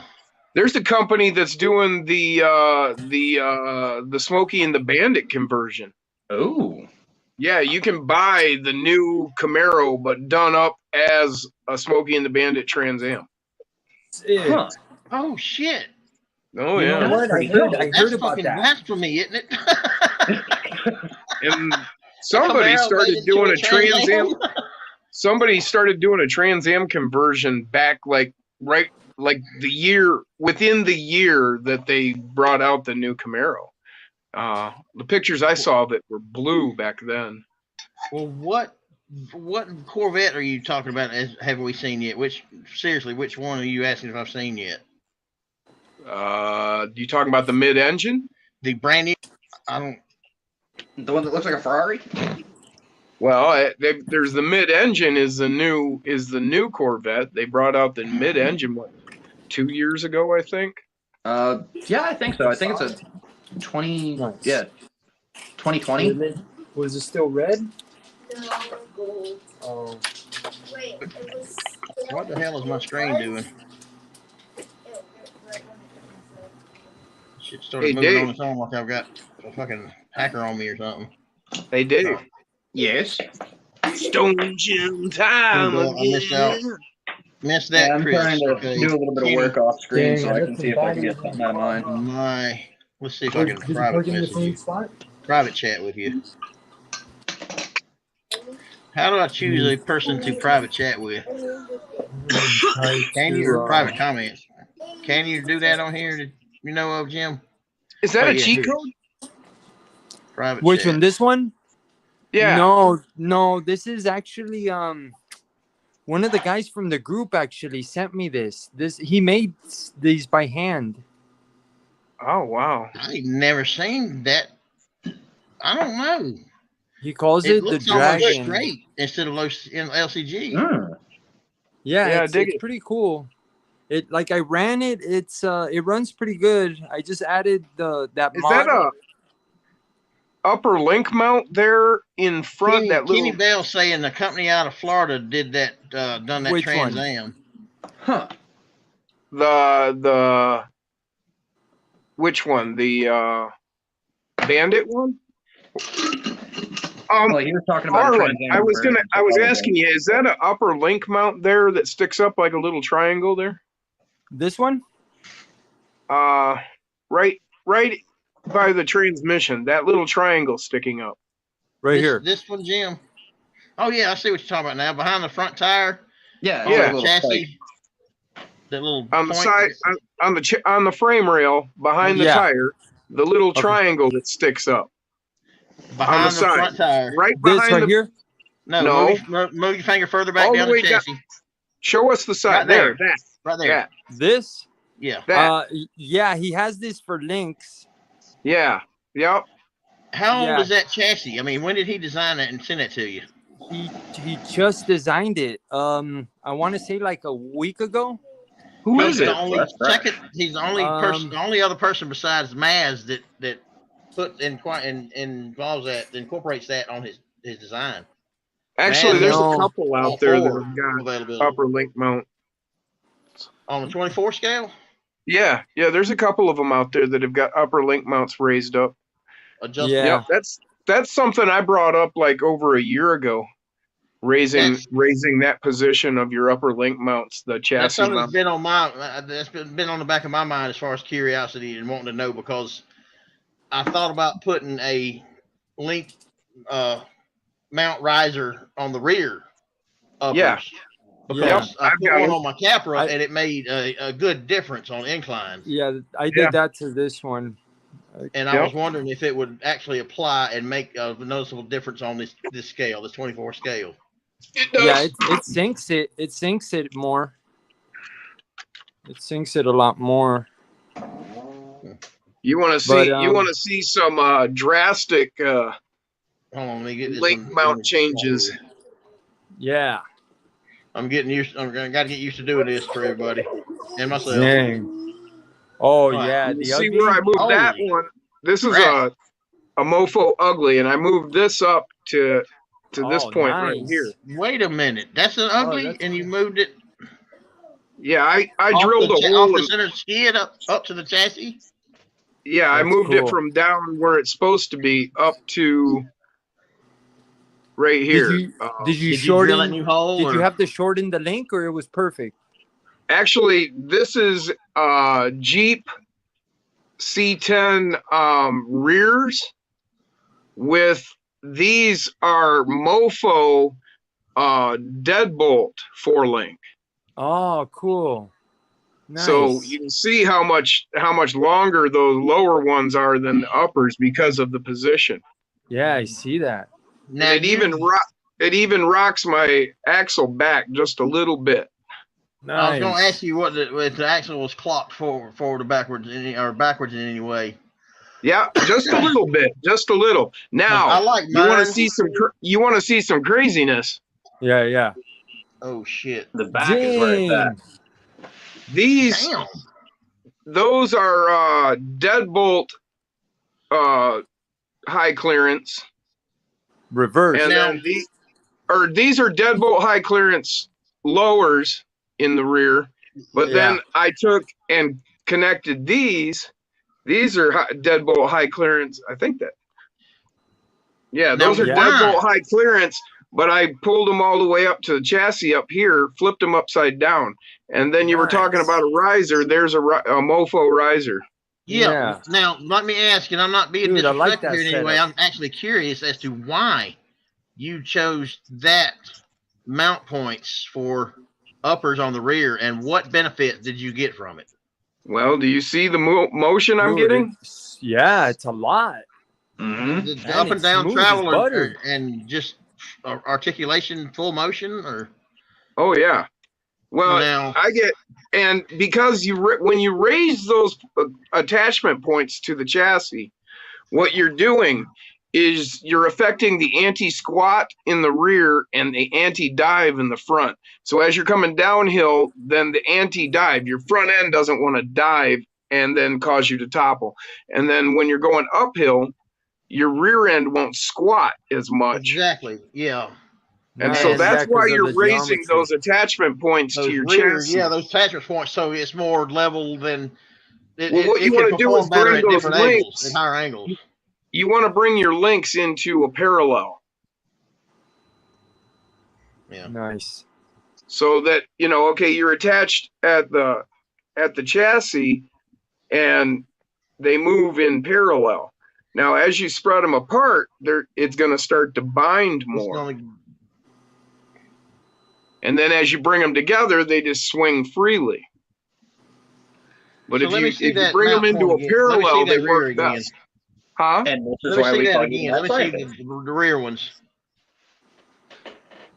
That's the rear, right? So the Yep. mofo chassis. That's the exact chassis this is on.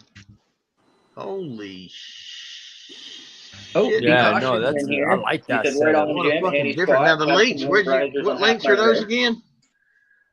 Deadbolt rear on the lower, Yeah. and then they're deadbolt front on the upper, but they're flipped over. Upper front links or lower front links, high clearance. Lower, they're lower front. So they're the deadbolt front lower links, high mount. Yeah, High clearance. but then they're flipped upside Flipped down. upside down. And that keeps your Yeah, differential so it clock gives you straight up that and down, angle. or what on the rear? Is it clocked any? The axle clocked any on with those location mount points? Actually, that sits pretty square, really. Okay, well, damn, dude, you got Yeah. a lot. You got a lot of shit going on in your head about this stuff, don't you? Oh yeah, well I Why did you calling them this. I So just did this for probably an 9 existing months chassis, ago. Come up with those kind of damn mountain ideas and shit. I did this modification to this chassis Back when I was in Maine. So like in at least June 5 or months. July of last July. I did this mod back last July. I'm behind on time, dude. I just haven't. Even if I've known you and been familiar with you for that period of time, I haven't paid attention to what you've shared. Yeah, Like- that's Like I'm starting Yeah. to. I mean, dude, it don't feel bad. It's not just you. I don't have nothing against you. It's just me. Everybody. I don't. I just shared this stuff on groups and stuff. It's not like I have a channel. So it's not like anybody would have seen this anywhere really much, but a group, I'd post a couple pictures or some pictures or whatever. But if you missed it, you missed it. That I like, that I feel I want to do. It don't, and base my own decisions off my own experiences, and just never thought until now and recently on how it's cool to be able to, get it out there, share what you found out and figured out to everybody, and I'm starting to pay more attention nowadays with shit like that. But when I first got a lot of into my ideas these, from too with stuff. Like about a year ago, I looked up. I figured, well, let's look up 4-link suspension geometry, and a bunch of articles came up, and I started looking at what it had to say about geometry and how you lay things out and why and what it does for you and all of that. And so that's why I ended up modifying this chassis to get the links into these positions. And I think what it is my interest in hasn't really went that deep with it yet, as far as the mechanics of it, because it's just neat as shit to me, and I find interest in watching the suspension work over rocks and the tilting and the damn length, the angles that they can damn take without rolling over and shit. But watching the suspension work like real shit, real life stuff is just cool as hell to me, mesmerizing to me. Mm-hmm. If it's done right, actual crawling video footage, or if it's seeing somebody do it, not nice. The rocks like an idiot trying to get up something. But and that's on that. That's what that chassis on. This is my 333 chassis from Mofo. Yeah. It's a low center gravity. I threw on some Tinker Time sliders so I could get the mag mount. Your receiver goes back here. Huh? How's the Bronco? How's that build sit on that chassis? I'll show you in a second.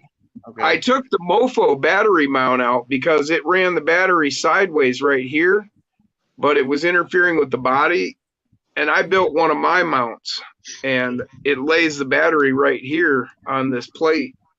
Where's the battery? Nice. Right? That's like my comp chassis I put on my 10th scale Capra battery point was. It only uses that allows the battery or the front of the motor and all. That allows me to have my interior, and it all closes. Everything fits nice. I've got an Endura 66 turn on there. Endura Bronco 4-link setup. The Endura internal spring, but I've got them reversed, so it's got the forced droop. Nice. So it's sitting fully all the way down. And that's how I built this tray is, it's sitting at full droop all the way down flat. So I just laid this right on top of the servo. I mean, it's literally sitting right back there. It touches that back edge. So that it's all as low as it can be. You do a lot of fabrication with styrene, right? Yes. Yeah, that's what this is. It's a piece of styrene, and then that's something I'm curious about. Interested in getting to start using and fooling with is styrene, because you'll like love it. Fabricating shit, but I'm not set up to do it with metals of any type in my room here, in my work area here. So I mean, I can't, styrene I could pretty much use razor knives and shit on it, my Dremel, stuff, but Chris, if you're gonna work with styrene, practice if I work with something else. Put it that way. If you're gonna work with styrene, that's what you want right there. Microfiles. Microfiles. Because you got a flat with a rounded back. You got a round. I've got a square. I've got a triangle, and those you can get in there. And with the styrene, if you do it with the slurry. Yeah. Which is you take MEK and melt styrene into it. See how this is?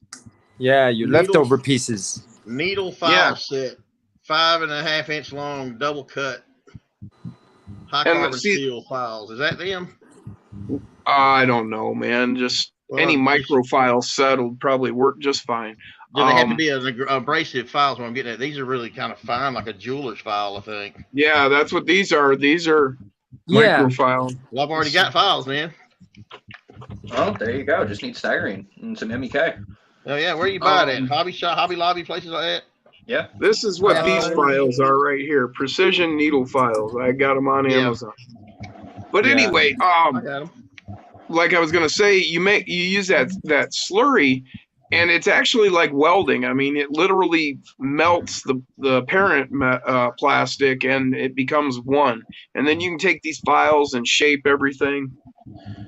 It really works like metal. It really does. It's just this scale. Styrene's big in the air, the air RC planes and shit, isn't it? I don't know. I'm not into the air flying. I mean, I think I don't know. I think I'm familiar with what styrene is what I'm getting at. Can't you buy it in like different thicknesses, different shit sizes to variations and all? Okay. Mm-hmm. And buy them in like sticks. Mm-hmm. I'm gonna venture into that, I believe, because that won't take me a whole nother damn month's paycheck to gather up all the damn tools and everything I need to start damn working with it, like brazing, because I'd have to relocate my whole work area to start brazing to be safe. Comes in all kind of shapes and forms and shit on it. These make great antennas. Yeah. Matter of fact. Yeah, this an issue here recently with me. Something's been on my mind is my creativity. My creativeness is diminished because I haven't been keeping it in practice. What's that? Just mofo stickers at the tip of it. Nice. No mofo antenna. Yeah. That's cool. Well, it makes it a flag, you know. Yeah, no, I got to copy that. Yeah. And yeah. So yeah, I use the slurry and that, and I mean I whip that mount up. Now this slurry, what adhesives do you use? You just throw some MEK in a jar and drop in chunks of styrene and let it swirl it around a little bit, let it sit, and it melts that styrene down, and it becomes this. See how that's the adhesive you use to keep it all together, put it together, assemble it. Well, No, the thing is with that. What's that? You fill like your holes and cracks with that, right? With the slurry? I use it for all of my bonding. I mean, what this stuff does is it takes and it melts styrene, the MEK does. So when you have it in this consistency, what it does is it melts you bring in two pieces together. It'll melt these, and it welds it. It forms a bond. It bonds it together. Nice. Well, it's not just a bond; it's an actual weld. Yeah. Yeah, I got you. Nice. It all becomes one. So compared to PLA that's filament, how strong is styrene? Like that? Nice.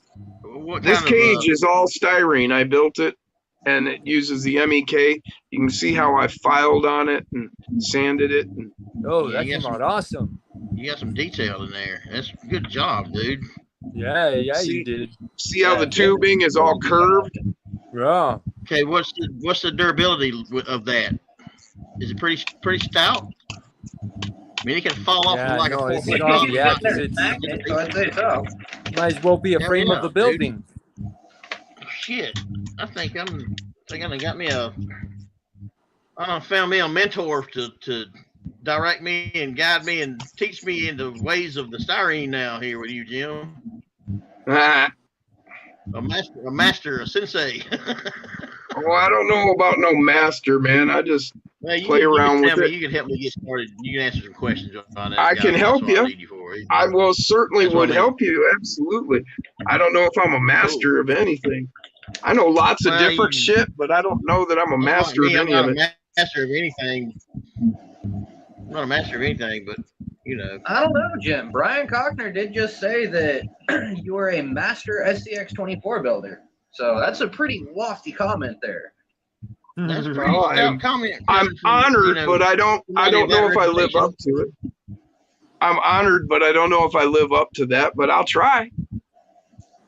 So I definitely same goes with me and all y'all people, all you that same goes with me being unfamiliar with all of the people I'm unfamiliar with that know who I am and I've got a reputation based on the group right? I have never even considered being popular or known by any more than a handful of people.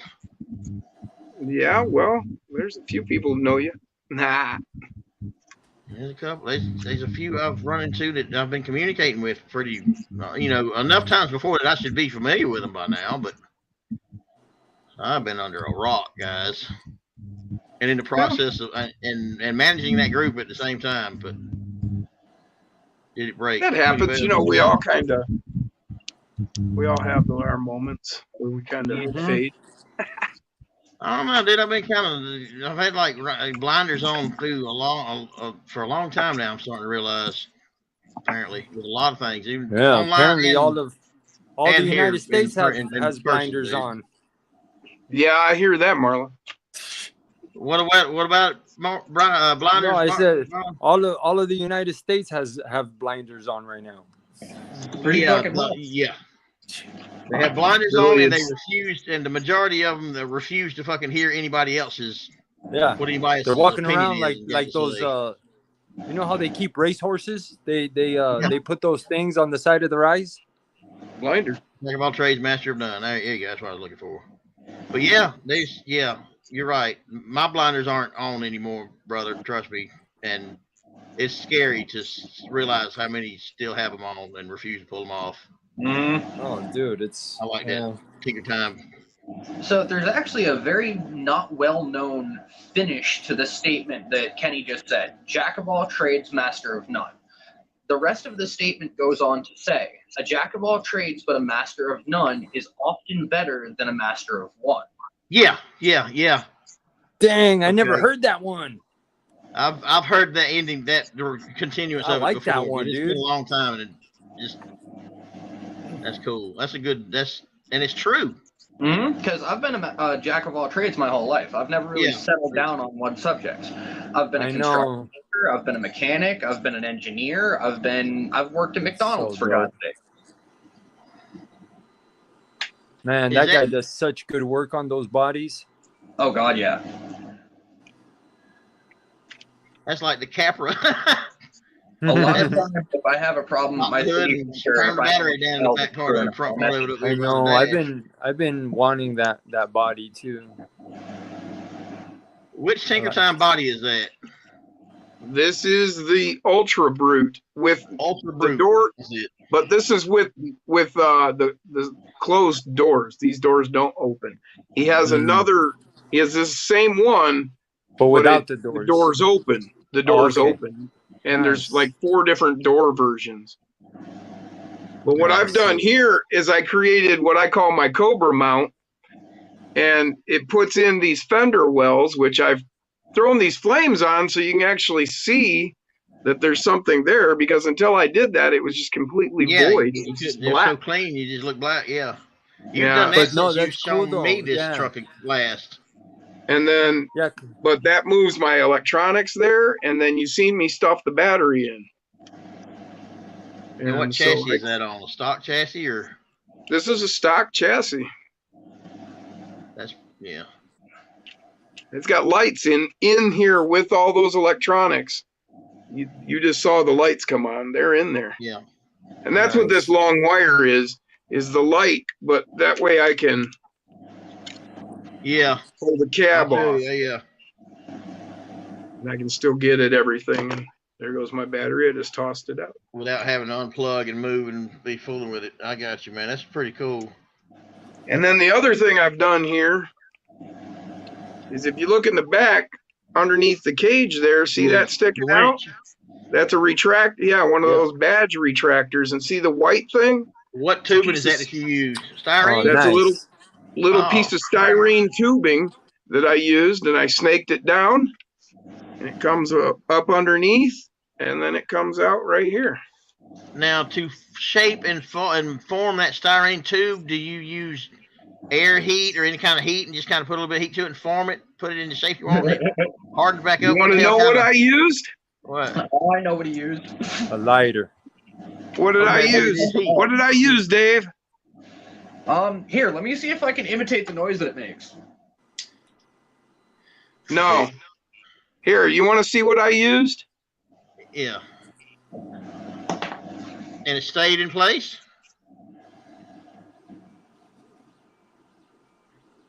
What? What about if I wanted to bend it further, a different, more aggressive? Would it stay or want to come back every time over time? You're gonna have to work it, and you know, like if you're getting like a serious, I mean, this is gonna spring back, and you see, I put it, I pretty much worked that back out. It's you can work this stuff, but if you want to set it, you're gonna have to add a little heat.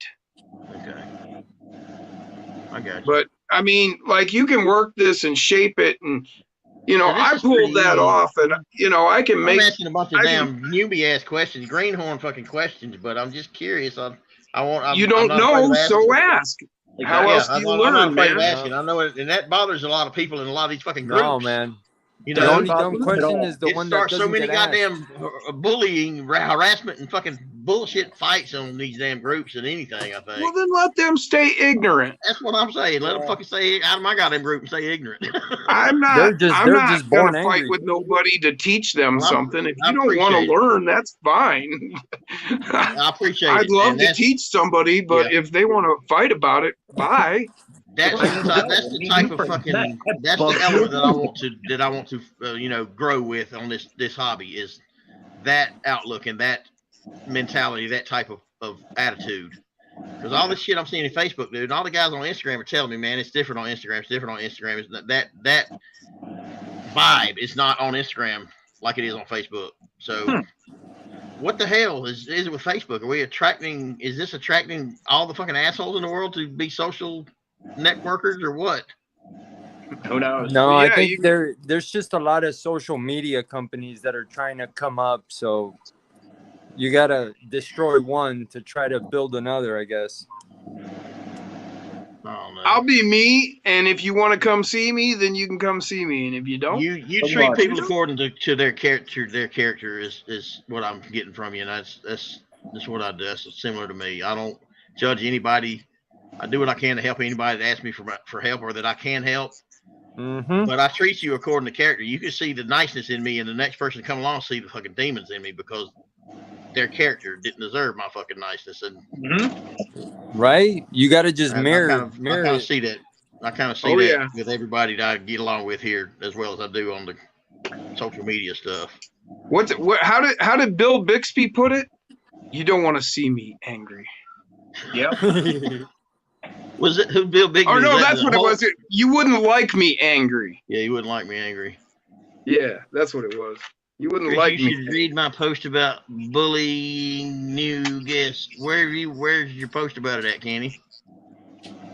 In my group? On where at? Direct me that way, brother. I'll read it. Interesting to. I don't know though. I think there's a place for bullying. I think that, you know, that people have to grow up with adversity to be able to, you know, function. I mean, that's just part of our world. Is required, though. I think that's more or less. I disagree. I think without bullies, then you can't. Well, yeah, there wouldn't be. You're right. You have to have positive and negative. That's the balance of the world. That is the balance of life. You need one or the other. You need balance. You know, and without a bully, then all you have is a bunch of weak, passive people. You know, without somebody to prod them, that's just nature of humanity. People are lazy. Of the younger generations now, never having hand put to their ass and learned the lesson of getting their fucking self punched for saying the wrong thing or offending somebody. Mm-hmm. That's it. No. You know, been put on a goddamn in a trophy or a plaque or given to them as a fucking gift for showing up and awards for just fucking participating. Right. And nobody loses. You go back 40 years and say some of the things that people say in public now, you'd have got punched square in the mouth. The channel, YouTube channel, Gen X Talks. You know, have you seen any of those clips? I have. They make me crack up because I love that dude. He is 99% are true. Funny. He don't give a shit who listens to what and what the hell they try to fucking do to him. He is going to tell you what he thinks about it. And his son fires his ass up just by showing his face and asking, "Hey, Dad." I know who you're talking about. I love that I know guy. who you're talking about. I know he's like my age. I know who you're talking about. Yeah, he's Gen X. That's what I am. I feel him. Yeah. Oh yeah. That's funny as hell. I follow him. I ain't caught up with his stuff late the past week. I need to go back and check his new stuff, see who he's fucking attacked last or recently. Doing this scene at the beginning. Kenny, did you tell me where that damn post was at? I missed it if you did. I haven't seen anything about it. Years ago. Chris, you should read my post about bullying new guys, and then the next comment was, I've been doing this since they were very, very beginning. I'm still open to learn. Oh, okay. Well, you didn't answer my question. Kenny, generally, if I see a newbie posting up or something, I'll see as much information as I can. Posted about bullying new guys located. Can you drop me a link or direct me that way? Is that a printed body too? Yeah, this is another Tinker Time. This is what's called the Brute, not the Ultra Brute.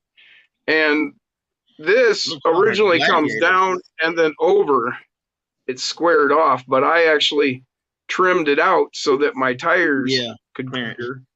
And when I did that, it kind of gave it that skull appearance. So I painted that very front all white. First thing I thought when you pulled it up and I seen it was the Gladiator, the Jeep Gladiator, or Scrambler. Scrambler, yeah. Did you add the windshield? I put a windshield in it. Yep. Nice. I just took a piece of Lexan that I had, actually come out of a packaging for something or other. I put one in the back, trying to catch the. I get this camera, or the reverse camera always screws me up. That's cool. I don't know if you pulled it up, tried to show everybody on Corey's live, but would you like to see where my creativity level lies at the moment, currently? Nice. Sure. Yeah, it's got the same deal. I put it there, and then where's the? There it is. Nice. It's all blacked out. My Gen 8 winch, servo winch, the Hand of God, the one I bought. I put it back in there, but I put it back behind on the battery tray and fed the line with a big pin housing or whatever through the electronics to go out to the front. There you go. These are trays I made. This is another battery tray. Puts the battery in sideways right here, and then I move the receiver over the motor, and then this is a shock riser I built, and I put a tray in just for stability so that it keeps everything nice and stable, and it gave me a place to mount my retractor. And then I just ran the tubing. That's another piece of styrene tubing. Where do you hide all your wires, man? I wish I could freaking do better with wire cleanup than I do. This is the best job I've done on any of my rigs, dude, as far as neatness of the wires. Motor wire comes up, snakes right up there. I got a little one of these clips. I buy these clips off of, I get them. I can't do it. I just cannot damn do it. This is the cleanest freaking build I've got on wiring. And it still looks like gobs of fucking octopus tentacles of different colors. That's not that bad, really. I've seen a lot worse. Now I've seen much worse. And it's all pretty much formed, zip tied, and in place, and not going anywhere. I say it because I've seen some professionals works, and yeah. But these guys like Maz, dude, him and his crew, Chris Carruthers, Steve, RC Steve 710, Links, Stephen Hidalgo, builds that they have shown me, dude, that use these chassis they coming out with all this 3D printed kit stuff, all trays and all. Yeah, I can't see the wires. Where are the wires? Well, they cut and shorten their wires and resolder. Yeah, I do know Steve does that. He'll solder his stuff directly to the damn board. I mean, I don't cut anything. I mean, if you really want super sleek, you could send it to me and I could do it all up for you as far as wiring goes. I can't afford it, man. I can't afford you. No, I think he wants to be able to do it himself, I think is what he's saying. Yeah, I do a lot of people's rigs. Just even cleaning them up is. Well, I think Chris is saying he wants to be able to do it himself. I have to send it back to you so often though, because I do so much changing up every damn time I get my hands on them. Well, that's what it Chris, is. You we'll kind get of on you. Chris, you and I can get on a FaceTime one day, Yeah.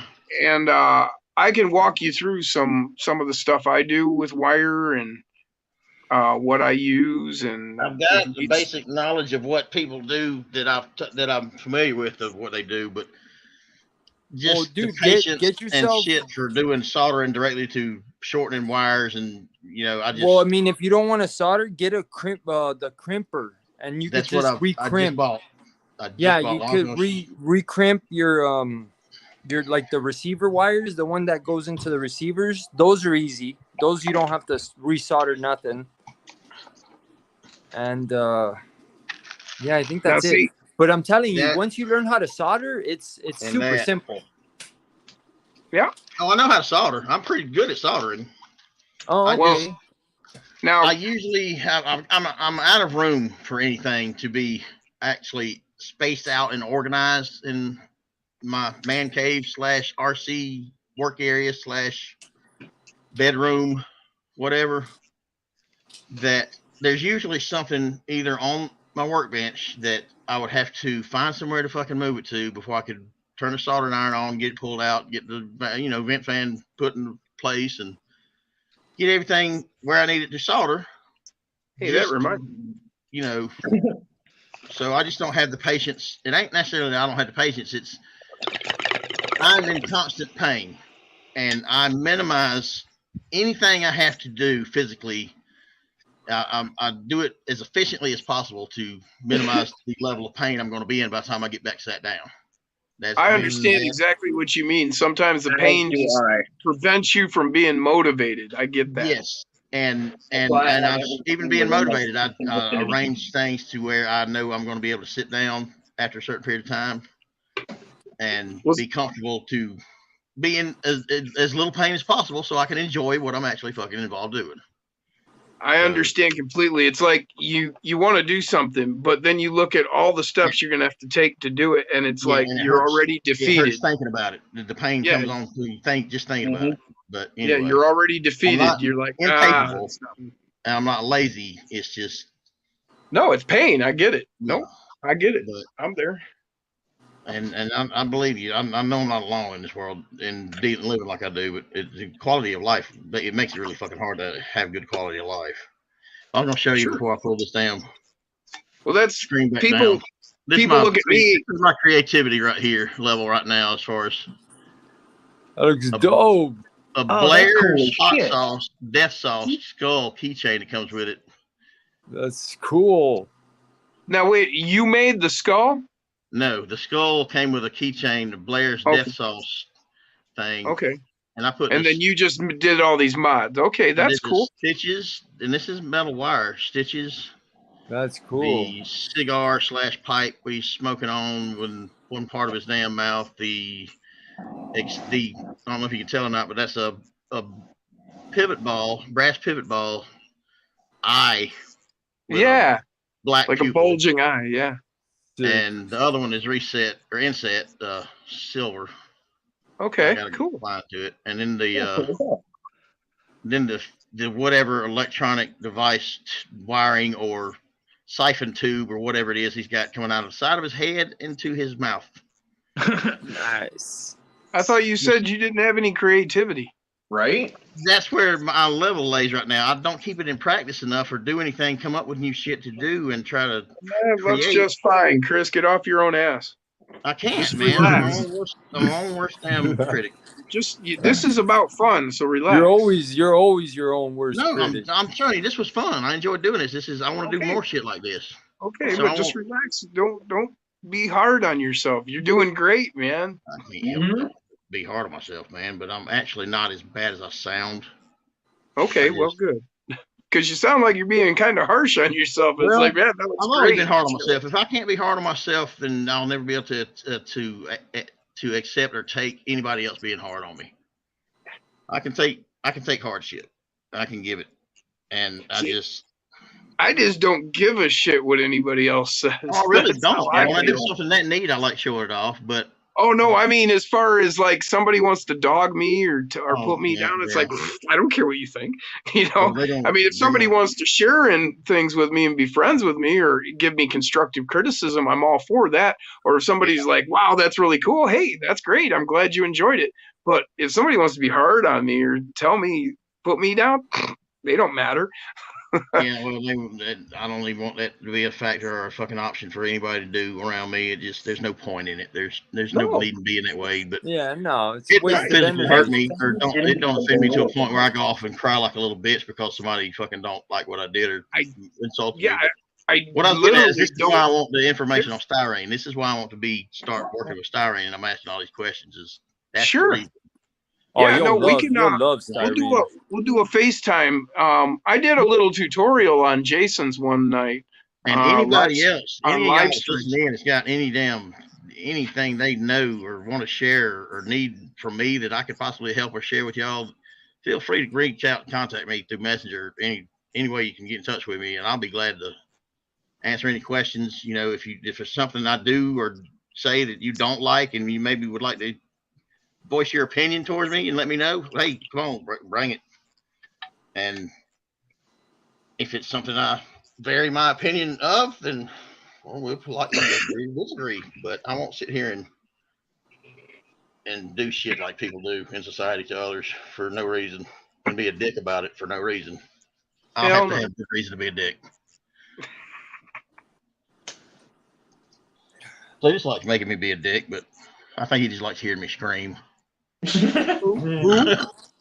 dog.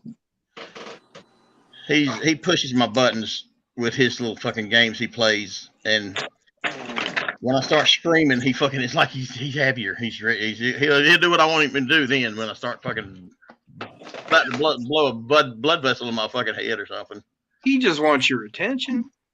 Oh, he gets it. Here's that winch I was looking for. I knew I had one laying right here. The C10 don't have one. And I think that's it. I think the Jeep and Jeep Creep and Deadbolt have one.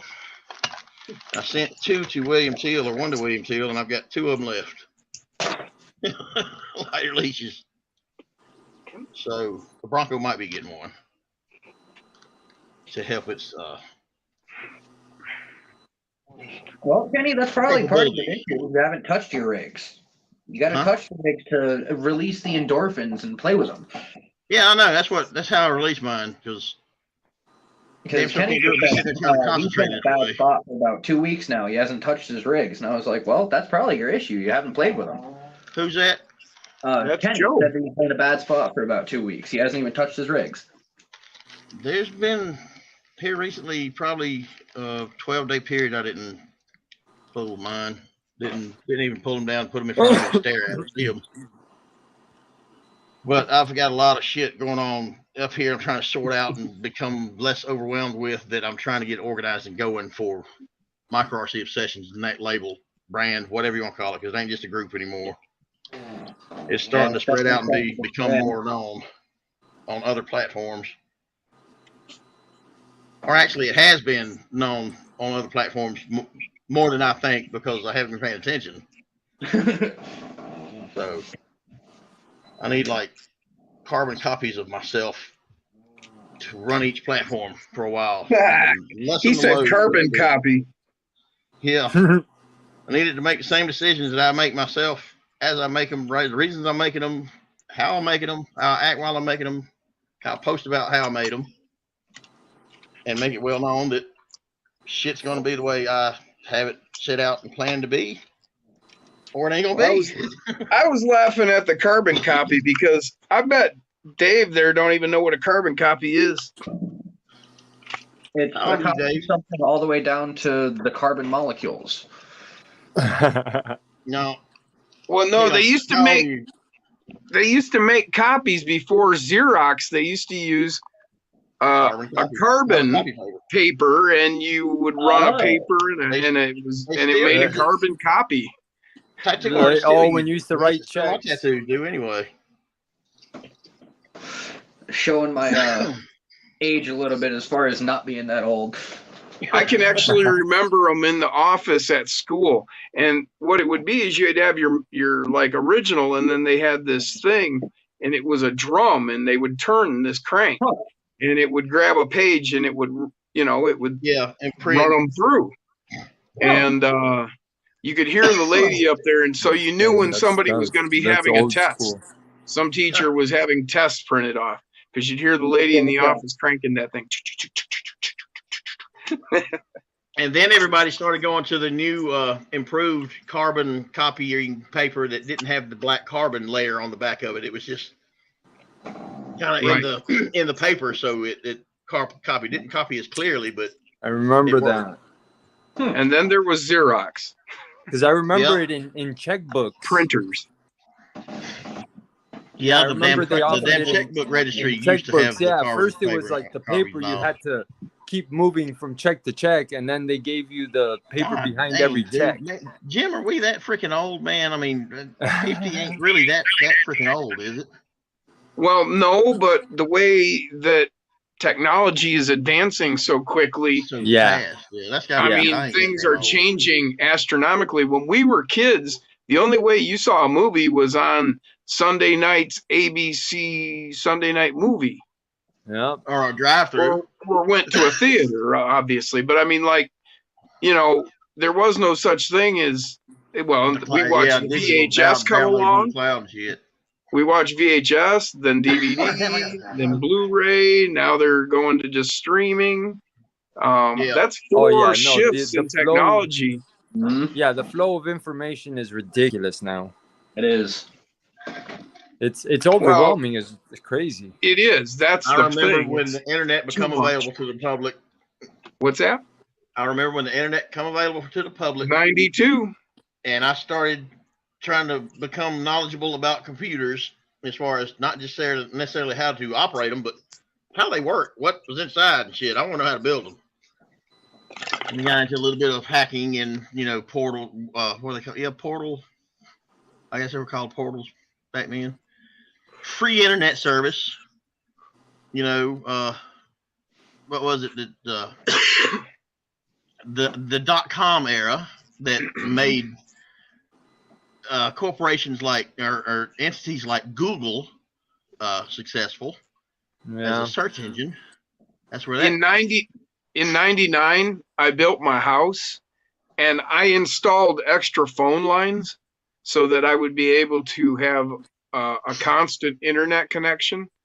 Because back then you tied your phone line where you had your internet. So I had two phone lines run into the house, and I had one dedicated for internet. My house was highly advanced at that moment. Yeah. I remember top load fucking VCRs, brother. And cable boxes that take the plastic piece of damn milk jug and cut in between and slide in between it and move.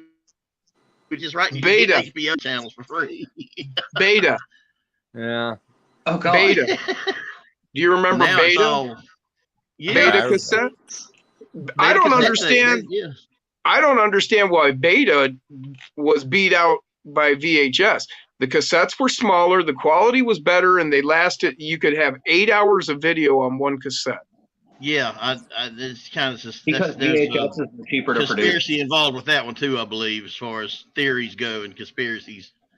I'm thinking maybe the Beta got pushed out because somebody else was profiting more off of the introduction and the success of VHS. Yeah, VHSs are a lot cheaper to produce, so you can make more of them, making more money off of them. Yeah. Just like cure for cancer. Dude got a cure for cancer, but nobody's ever going to get it and receive it because it's too profitable. Cancer, well, not just that, but what are you going to do with all those people? Yeah. If you save all those people that die of cancer, where are you going to put them? Well, the Democrats are just. Well, I'm going to stop there. Well, I'm just saying. I mean, it's just a numbers game. You cannot plant more money and fucking make it back to and make everybody dependent upon them, so they can stay in power, and so they can keep them all in poverty and fucking and separated, and they can end the fucking world and the nation as it is, as what it is, like they're doing now. And it's all about money. It's all about numbers, and they're driving towards something. I believe they're driving towards. It's a big exchange of power, is what it is. It's the big reset that everybody's calling it. It's we're gonna have one world order, one world government, one. Well, what they're doing is they're driving toward an AI, and once they have an AI, they will no longer have need of a workforce, i.e., the gears in the machine, us. Because if you have AI, then you can produce robots that will work just like us. They don't have a need for a robot that lives. They can just build one that does the work.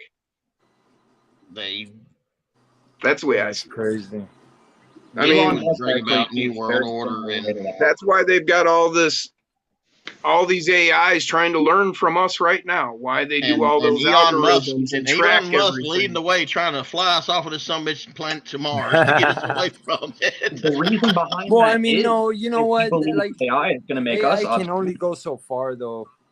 Because I mean, remember that Texas Instrument robot? It was that weird quadruped walking robot looking thing. Yep. I remember something from Texas Instrument robot being a complete flop. It's funny because that didn't take off because some dude was like, okay, that's cool that it doesn't need to eat or sleep, but it goes, what about us? Like, what happens in a pinch? Like, at least you can eat the donkey, if anything. You know what I mean? Yeah. Like, the robot, you can't eat the robot. Yeah.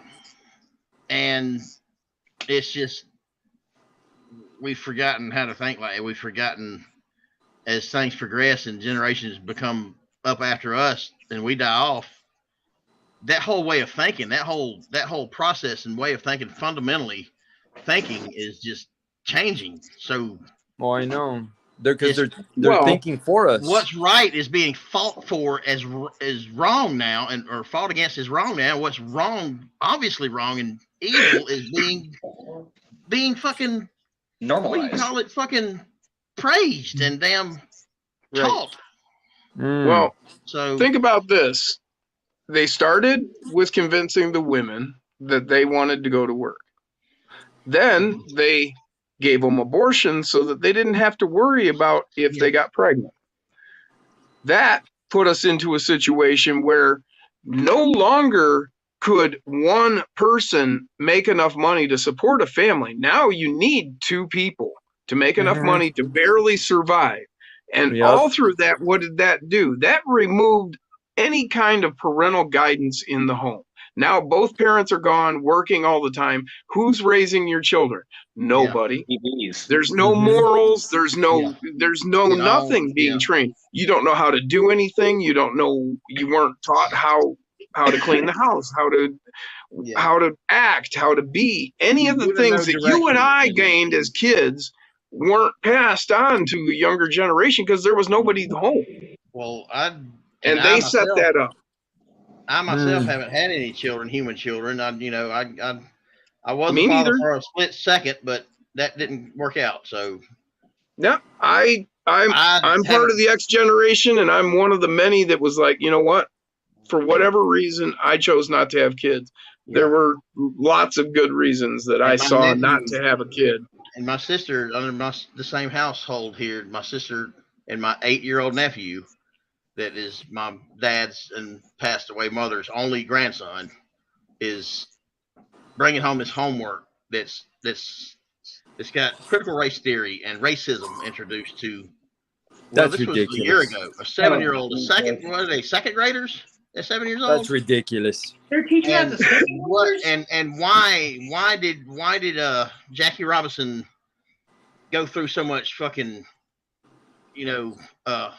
racism and the kids shouldn't have to deal with that right negatively. They don't teach him what he did positively for making baseball and all what it is and they don't say the good. They teach the bad. They teach them, or they question them now. They question them. Well, because they want to drive us apart. If we stand together, then they can't defeat us. But if they keep us fighting amongst ourselves over shit that we don't even have to fight about, I have no problem with anyone of color, and I don't see anyone of color having a problem with me. I ain't done nothing to hurt any soul, and there's no reason to dislike me other than we don't agree on something. Well, I've experienced racism, and it's not considered racism because I'm white, and the racism was coming from blacks that hated me and not know me just because of the color of my skin. Just because they've been taught all their life that we have oppressed them and we hate them and we're racist and all towards them. And don't think they're equal human being to. They don't think. I'll tell you what, there ain't no white privilege. I grew up out in the country, and you know what? There ain't no programs. There ain't no nothing out here. You go to school and you go home. There's nothing out there to teach you anything or help you in any way out in the country. So, if people think that, white people, they got it made, there ain't nothing for me. It ain't not been nothing for me. All I've got is what I've made for myself, and that's it. That's never had any. It doesn't matter what color your fucking skin is. And the shit that college students are asking in these damn things I see on YouTube about how fucking ignorant they are, what they do and don't know about how smart they're supposed to be and learn what they're supposed to learn in school. What is Auschwitz? Auschwitz? Huh? What's that? Is that something? A star? How many Jews were killed during the Holocaust? Oh no, a bunch. Million? Fucking 6 million. That's just fucking Stalin alone, wasn't it? Well, that's the thing they that they don't know about it. They're not familiar with what the Holocaust is. They're not familiar with history because it's not being taught. Yeah, right. History. They aren't teaching history. They aren't teaching history. Is not fucking when history is not continued to be learned and taught, it repeats itself. They're not even teaching them how to drive either, man. No, they took that away too. And all too. That takes away your fucking developing the motor skills and shit. Yeah. Well, not only that, but holy shit, they took that away like 20 years ago here in Michigan. They took that out of the schools, and that's damn, ridiculous. Dude, the drivers on our roads are fucking gone everywhere. Oh no, it's crazy. Everybody's in every freaking lane. I don't see how the fuck they got their license here in the state because they've got to take this written test and answer the questions correctly before they can go any further and try to they can take the driving exam. I had to fucking pass it, and how are they passing the exam? I had to do even more learning and know even more about the fucking CDL part of it that I went and fucking got. So and what about the fact that they took out parallel parking? They took that out of the test. That's ridiculous. They didn't take it out of fucking getting your CDL. You had a blindside parallel park the fucking trailer alone. Well, I would hope so, seeing how you're running that big of a rig and bigger, more responsibility in a bigger vehicle, more dangerous and supposedly more money. I don't get. I don't understand it. I do get it. I can't help but. I don't get it. Why would they think any of this shit they think is right? Yeah. You want to know something that occurs to my mind when we talk about what we're talking about is I was like, I don't know, 8 or 10 years old, and I used to watch a lot of that, PBS and, any of that shit back then. We didn't have cable, but you had like public broadcasting, and so they had like science. They would talk about all kinds of different stuff. Well, I saw this one, and it's always stuck in my head for the last 40 odd years. They were showing an experiment they did with rats in a closed enclosure. Oh my God, I've seen that one. And they showed what happened as they decreased resources. Mm-hmm. And things got worse and worse to the point that they literally cannibalized each other and they went insane. And I look at our world and I see that experiment. Yeah. They're decreasing our resources. If you look, when I was a kid, man, there was no used car dealerships, and kids drove used cars and adults all drove new cars. Now there's all used car dealerships. There's hardly any new car dealerships, and people are hanging on to their used cars because they can't afford a new car. Yeah, because the new cars are so much damn more expensive than the new ones. Well, they're decreasing the resources. They didn't give us any raises, and we didn't see any real raises in wages from the 80s till now. Suddenly they want to bring minimum wage up to 15. Okay, but they brought it up to 15, but now look at the price of everything. Everything is twice as much as you were paying last year. The gas is twice as much as last year. Your food cost is twice as much as last year. So what did your gain in $15 an hour minimum wage get you? Now you're worse off than you were. Yeah. They're turning up the heat. They're turning up the pressure. They're driving us nuts. I also heard and heard somewhere, read somewhere that here recently, I think the day I heard it was the day that it was put into effect. They are releasing like so many millions or billions of drums of our Federal Reserve or oil reserve, our shit that if we fucking diminish this and get rid of this, then we have to fully depend on fucking Russia because our pipeline's been shut down. Mm-hmm. They're making us dependent upon the fucking enemy and the people they accuse. Well, they already did that. Where's your steel coming from? China. Yep. Yeah. Where's your technology coming from? I firsthand experienced this. I used to go to U.S. Steel before they shut it down in Alabama and pick up fucking rolls and coils of fucking American steel. And it was good delivered steel. To the fucking there you go. To get on boats and be sent to China for China's shit to be cheap shit to be sent back over here to us. Yeah, no, they figured out how to mix air with steel. Yeah, they just put out crap. Well, what it is, it's in their melting. They're melting everything, not just like metals of certain kind. They're dumping everything in there and they're melting it all together. That's why they're the steel. Yeah, that's why it's coming out so bad. They ain't giving us steel and quality aluminum forged shit. No. They're giving us fucking pot metal and fucking. You know who's getting the good metal? You know that. They are. They're fucking using it to build their damn their whole fucking Russia. Structure and economy and everything else. They have a tight contract with Russia right now. Yeah, well, yeah. Did any of you hear? I heard a story. They were talking about that China has put so much concrete into all of their building here in the last, I don't know how many years, that they've actually affected the earth because they've put so much mass into one point. I heard about that. I ain't heard nothing about. I just heard that one. Yeah, the wobble of the planet or something. It's shifting the pole. The North Pole used to progress in this direction. Now it's coming back the other direction. It used to head west. Now it's heading back fucking concrete, man. That is a fucking yeah. But that's probably what's causing the droughts. It's affecting our everything. World. Everything.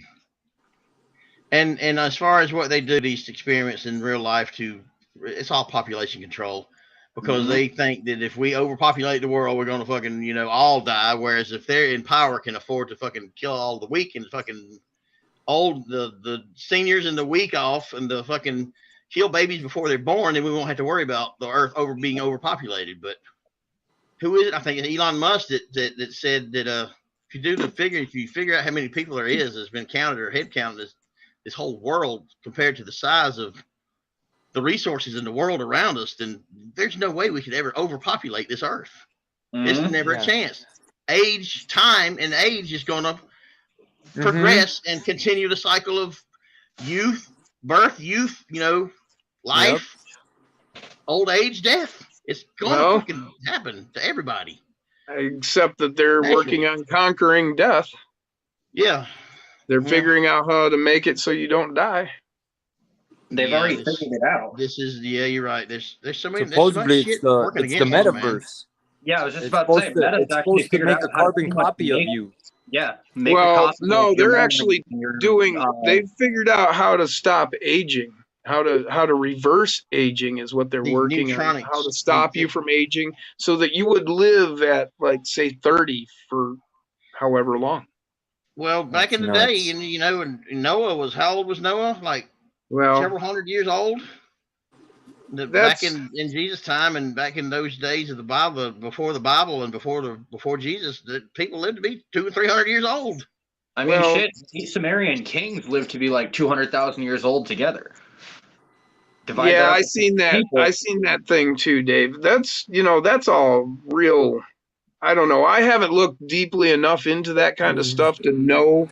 I know that they talked when I was younger. I remember reading a thing that talked about that. They say Noah lived this long or that, but they explained it as a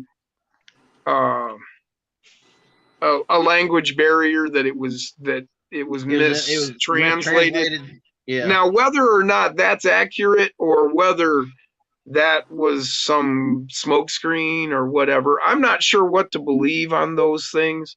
But yeah, it could be just the way they measured time back then too.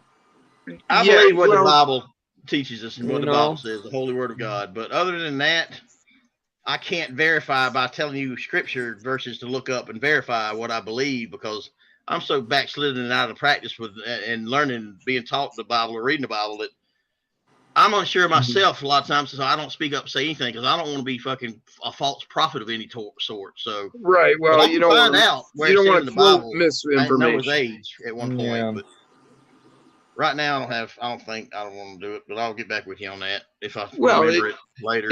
We get the point, that the Bible says he lived X amount. And we're on the same level as far as understanding one another about what you're talking about with the. Right. I think part of it is follow the neutronics, point. the medication that helps your mind, repair itself, your brain cells and your damn memory and your cognitivity level to pretty much reach levels it's unheard of. They've got that in a pill now, and it's supposed to be legit. So this advancement in science and medicine and computer chips and shit and brains and stuff, that's just what we see now. I mean, anything that you see is long ways out of date as far as them. That goes along the lines of the same as me always believing and telling people that if there's a movie made about it, if it's ever been a thought process that come from anybody's mind and put on paper or put on the screen of anything, any topic, reason, or anything, it has happened in real life. Yep. So it's just a matter of understanding. In some way, form, or fashion, it has happened in real life, or is going to. They're telling you, they're pretty much leading up to, hell, that movie I seen back in the fucking this, that, and others. These fuckers coming out and finding shit and discovering shit now with LiDAR and shit to see underground from above, and all the 5,000s of millions of them satellites watching everything in the fucking world out in space, that shit to be real. It's just shit's fucking amazing. Well, anybody that wants to argue and say that aliens aren't real, how about this? When we sent people to the moon, we brought them back, and what was the first thing we did? We quarantined them. Why? Well, we didn't want them bringing back any space germs. Yeah. So right there, you're admitting that there's life outside of the planet. There is anyway. Well, yeah, that you expect that there's something you would bring back. So that's their admitting life right there. Yeah. So why would you ridicule or why would you doubt that somebody had an encounter with an alien? I mean, why would the government have two faces on the same thing? We're going to protect against it, but we're going to deny that it exists. Yeah. We're going to start these new groups, organize these new groups, or label this department something like off the wall, but it's really going to be investigating like the strange occurrences y'all are reporting, but we're never going to fucking admit it's real. It was a weather balloon or something that. Oh, they've been doing that for causing your parents to disappear for 30 minutes and come back, all fucking tattooed with alien shit all inside their fucking bones and stuff. But it didn't happen. That was Project Blue Book, I think it was called, back in like the 60s and 70s. Yeah. Was spread misinformation about UFOs and fucking completely and totally shut it down. They don't exist. Yeah, and all this shit coming to light now on these modern shit. shows on History Channel stuff because they what was it that A-tip. released the A-tip. Yeah, and all this new information is being released from the government as far as files that have been hidden all this time. And this information being out there now that, hey, here's y'all saying y'all were lying. Here's video footage of what you say didn't happen happening. And they've got all these people coming forward, like not just typical people. Yeah, like people on their in the deathbed. military. People on their deathbed before their last breath breath is taken. Last things they say, it wasn't a weather balloon. It was a crash. I actually seen the bodies. You know. Did you guys watch that movie I sent you earlier? They've got people that are a whole lot further involved than an Air Force pilot seeing a UFO coming forward and talking about stuff in that. In movie. my belief, I know the guy you're talking about, the one that built the hydrogen-powered Corvette. He worked at Area 4. I can't remember his fucking name. You're talking about Bob Lazar. Yes. Bob Lazar. Yeah. That's not who I'm talking about. Dude, that video, that 2-hour movie I sent you guys earlier today. Sent it to me? There's people. Yeah, I'm pretty sure I sent it to you, Chris. There were people that are much further deeply involved. They were involved with programs that involve us traveling to other solar systems. Somebody brought it to my attention. Nature. And they know about our moon and what it really is, and they went into detail about all of this, and they were involved. They were in the military. You know, they were part of this program. Well, they were saying that the moon is a base, right? Well, more so, they went a lot deeper than that. They talked about the origins of where things come from. They talk about a race that was around 2 billion years ago. They call them the Makers, and they protected a region of space that involved like 53 different solar systems with these basically like Death Stars. And our moon is actually one of those that was brought here by 2 different races that were living on Mars and what the planet that was our asteroid belt.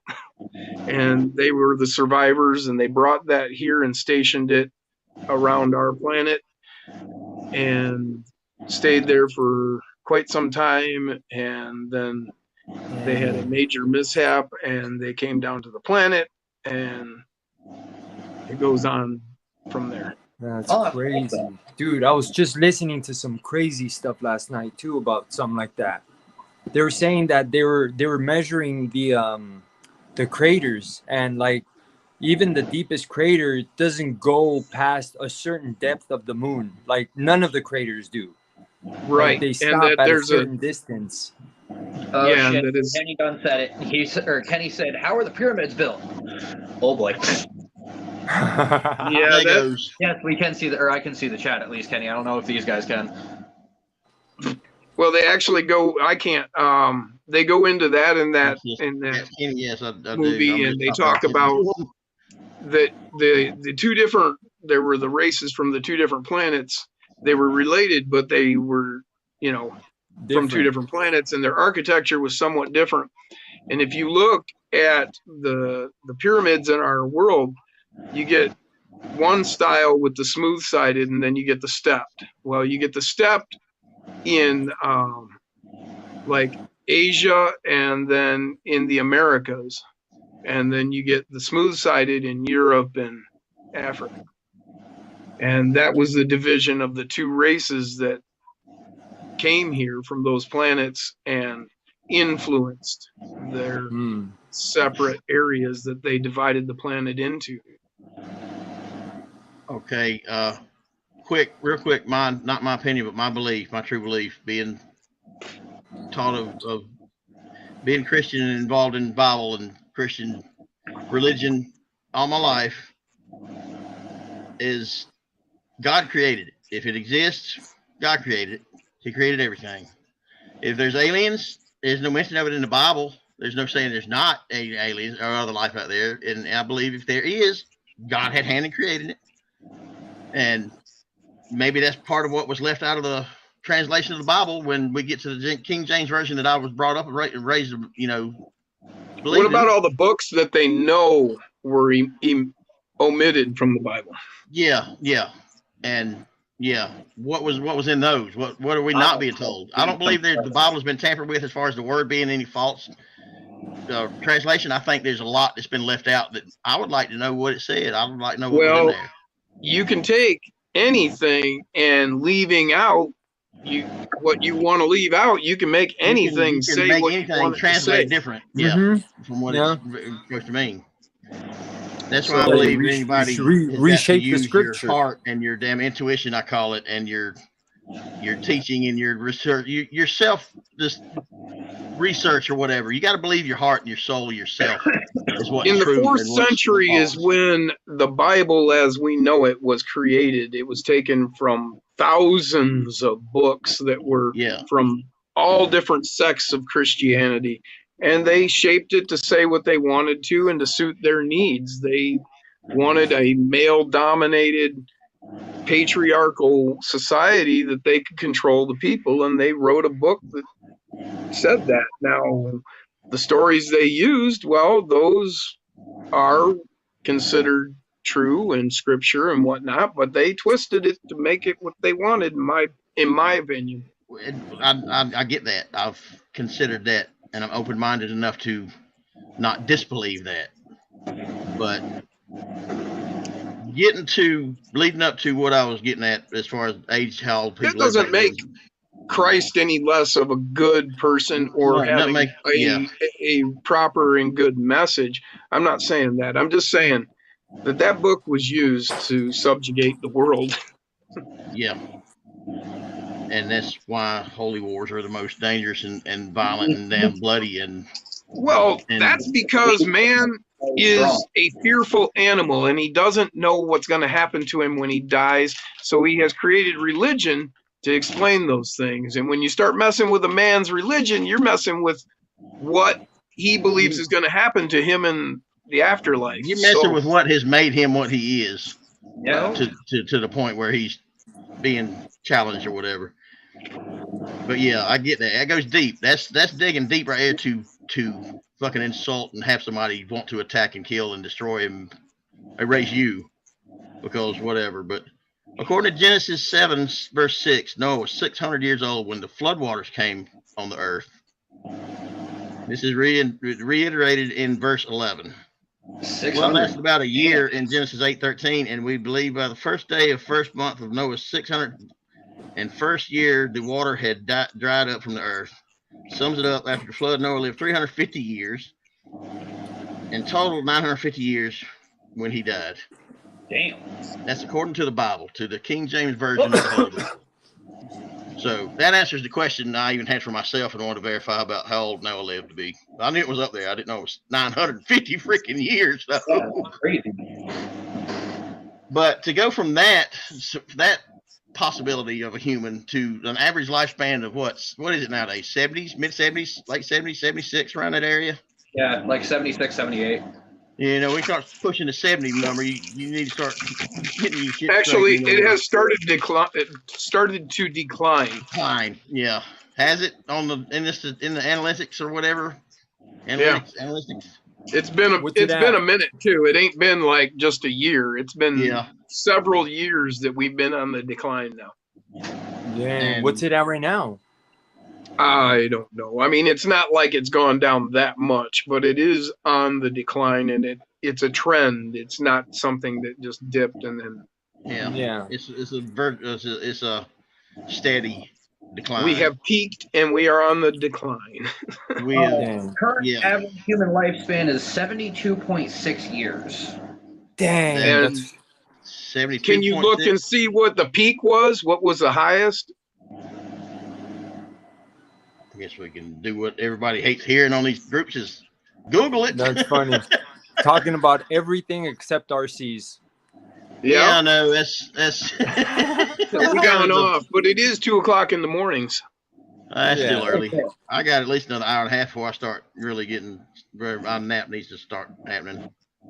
Yeah, well, I probably need to jump off here. I didn't realize it was this late. Well, I appreciate you joining. Appreciate your chat, your input, and your opinion, and your. Thanks for having me on, guys. Whatever else you sorry we went so far off. It's getting better, man. At least I'm not losing a lot of power to my device and losing the broadcast and being gone from a still live chat for an hour and a half before I figure out how to get back to it. You were a hot mess last live. That was an experience. That was last Friday when I stayed up all night till the sun come up, troubleshooting and getting it all back right. And I just today finished recuperating from that lack of sleep. Damn. And it's what, Tuesday or Wednesday now? So I don't know. Well, that reminds me, I got my recorded Skinwalker Ranch to watch from last night. There you go. Speaking of this weird shit going on. What have they found? I haven't paid attention in a minute. It's still all kinds of shit. They've come to the realization that it's a thing. It's something that is intentionally throwing them a bone here and there to keep them curious but unsure of what the fuck's going on. Exactly. So what are some of these bones? What have they seen? What have they come up with? I ain't seen no bones yet that I recall. Well, you said throwing them a bone.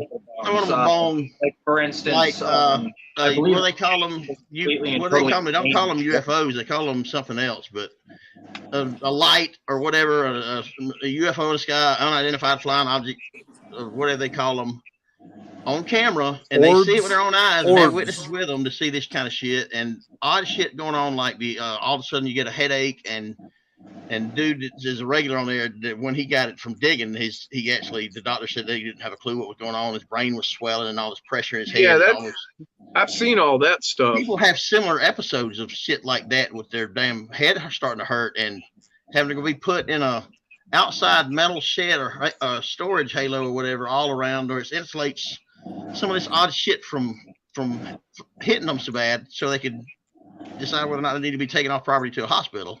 Well, the guy cows dying suddenly after seeing UFO objects directly above them. Yeah, I've seen that too.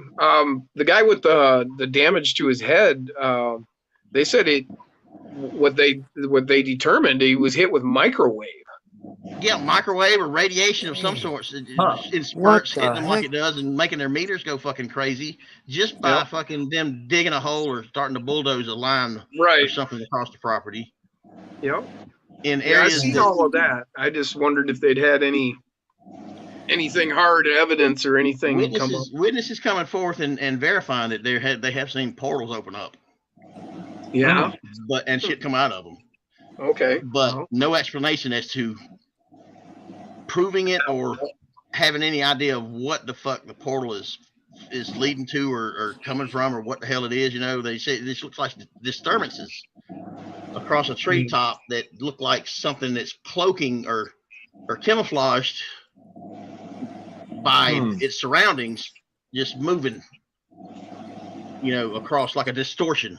Like in the Matrix. I mean, like an invisible, like the Predator, like invisible, like the Predator. Yeah, kind of like that, moving through, coming out of a portal that's opened up in the sky above it, and it just moving across. When it come out, just moving across the treetops, like a wormhole. See that distortion?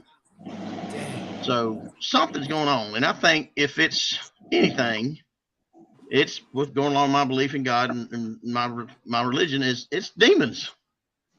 It's hell's demons. Doing what they got to do to arrange for the battle that's coming, of making us all just not believe it's real. You know, the devil's biggest secret is convincing you that he doesn't exist or something. How that word goes, but now is that from the Bible, or is that just one of those sayings that everybody quotes? I think it might be a saying, but it's also worded different. It comes from the Bible that Satan does what he can to make you think he's not real. He could be, he could give you all this, he can. How come there's no Satan in the Jewish Bible then? I don't know what all's in the Jewish Bible or ain't in the Jewish Bible. Well, I mean, the How Jewish come the Bible Jewish is people where being the the Christian chosen Bible people of comes Christ are from, the and ones there's that no said that? Satan until the Christian Bible. Huh. I don't know. I didn't study other books of words of religion or whatever, other religious, like the I spent Quran. a great many years in my youth looking at a lot of religions and what they had to college, say. my friend is a college educated man and thinks he's the smartest so much in the world, but has no common sense and shit believes that, or was taught in college that they teach the Bible and the Quran and the Bible and everything as what's it art literature, not the holy word of God. They teach it as art literature. Huh. Well, if you don't believe in a religion, what would you call it but art literature? I mean, if you don't believe in a higher power or something. No, if you don't believe in a particular religion, if you're not a Taoist or into Shinto or, I mean, that's not your religion, then would you call it a religion or would you call it art? Or, I'm just saying. I believe if it was presented and supposed to, and they're introduced as the holy word of God or God's word, then I would believe it be religious, even if I'm not a religious person and believe in any type of religion. I believe it is what is presented and is supposed to be, being told this is what this is. But you're a Christian. You don't believe in, say, what the Japanese, the Shinto religion. So you don't see that as real. You don't see that as the God. I see it as real. I believe in other religions. I just don't live by them. I don't believe they're right. I don't believe that's what I'm saying. Going to get them into heaven. That's what I'm saying. So, someone who doesn't believe in Christianity isn't going to see Christianity as the holy word of God. I would be right along the lines of a lot of people. I'd like to be able to convince that through my actions or through somehow Jesus working, the Holy Spirit working through me to accomplish my job I was put here to do, the reason I'm here, my purpose in helping others, being nice, spreading love, whatever, introduce them. Hey, this is the Holy Spirit in me. This is Christ. This is the good in me. Jesus is the good in me. Because if it wasn't for him being inside me and in my soul and in control of my life or any part of my life, I would be human and driven by sin and evil or wrong, opposite of what I'm supposed to be doing. But I'm not one that believes a lot of the Baptists, Southern Baptists especially, I'm labeled and I was brought up, really kind of teach and go by. I don't believe that religion or God or Jesus should be forced upon anybody. They should be introduced and talked about, and they have free will whether or not they believe it or not. Did he just leave? I think he said goodbye and I was talking over him. Oh, well, if you can still hear the stream, David, see you later, buddy. Thanks for joining, and peace out. Have a good night. Yeah, I need to get off. Bear Track. Y'all been seeing these? Something about chat. Bear Track, Bear Rack, Bert, what the fuck? What's that name say? Something Bear about chat. Bear Track 1. Say something about chat. Hello, Bear Track. We must have skipped off. They must have been talking. Well, yeah, I ain't been paying attention to the damn chats, and Kenny's the only one that said anything there for a while. Nobody else chimed in. Kenny's still with us? Oh, shoot. What's up, Kenny? We still got 7. Kenny's still here. Jesus, that's crazy. Well, anyhow, I am going to jump off here. I need to get to bed. Yeah, I didn't mean to extend your stay, but I'm like you. I'll keep running my mouth if you let me. Oh, me too. Yeah. We got plenty of time to do that, though, dude. We'll continue another time. Have a good night. All right, good meeting you, Marlon. Catch you next time. All right, you guys, take care. Later, Zoo. Chris, did you ever pick up at... Oh, what the hell happened to that comment I was just reading? Did you ever pick up at Hannah Steel or Jemison? Where's Hannah at?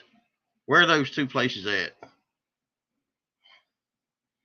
I picked up at U.S. Steel in Alabama. I picked up at several other, I don't know if they were distributors or manufacturers in different states.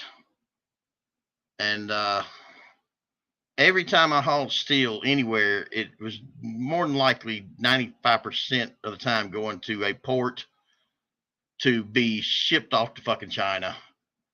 And one time I did deliver to a General Motors manufacturing location to deliver some sheet steel that they form their own parts from, press their own parts from. Other than that, I'm not familiar with Hanna Steel or Jemison.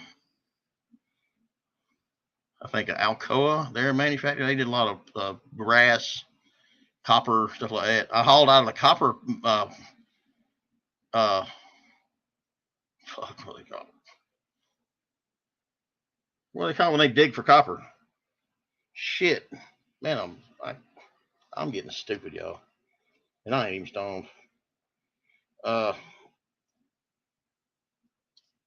Copper refineries. I hauled out of the damn places they get the shit out of the ground, put it on my trailer raw in flat sheet form, and I haul it to the fucking whatever word I just said. Copper refineries in Texas. Yeah. If I said too much, I'm sorry. If that answered your question, then great. Kimmy, what's up? Beer Track Low. What's up, guys? Thomas Heathcote. O-R-E. Jay's RC Expedition. What's up, dude? You're up late, too. Thomas Heathcote. What's up? I don't know what you're saying there, O-R-E, but what's up, bro? We got up to 7 followers there for our viewers there for a second. Socks. How do you guys know so much? It's like motorcycle experience, dude. Seat time. The more you're involved in it, the more you practice it, the more you learn, the better you get at it.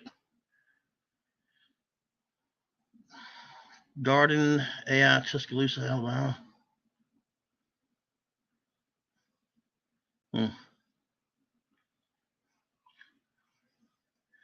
All right. FBI is on their way. Cool.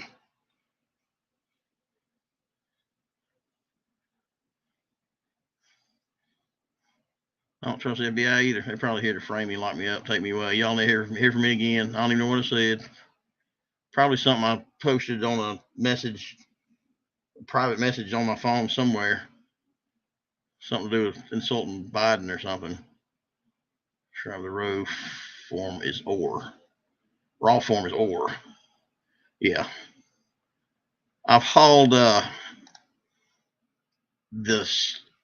top layer of bullshit that comes off of damn aluminum in the refining process that I don't know what all's in it, but it has to be tarped and fully 100% waterproof before delivery or moving it, because if it rains and it gets wet, the shit catches on fire or starts, it fucking ignites. Forget what it's called. It comes off of aluminum when you skim it off of aluminum while they're processing it, melting it, purifying it. That was an interesting trip because my fucking tarp had pinholes all in it. I was traffic manager there for 15 years, shipped coil steel. I think I missed where you said it was located, Kenny. That must have been it I read and didn't pay attention to. Tuscaloosa, Alabama. I may have picked up there before. Garnave.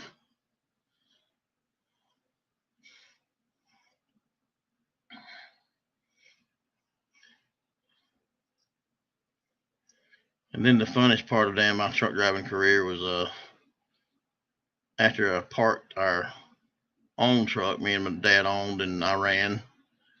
I got a job with a power-only company called Power Source Transportation up in Indiana, and hauled a variety of shit, including live tigers for the Ringling Brothers and Barnum and Bailey Circus. Not once, but twice. And oversized stuff. staging equipment for AC/DC from Boston to British Columbia, bobtailed across Montreal and Quebec up into Mont Tremblant, Canada. That was an interesting freaking 4-day weekend. That's pretty cool. Canada is a beautiful, beautiful freaking countryside. gncrc, what's up, bro? My comments quit feeding. Slag, that's it. I guess that's what it's, this slag on aluminum that catches on fire when it gets wet, it's called.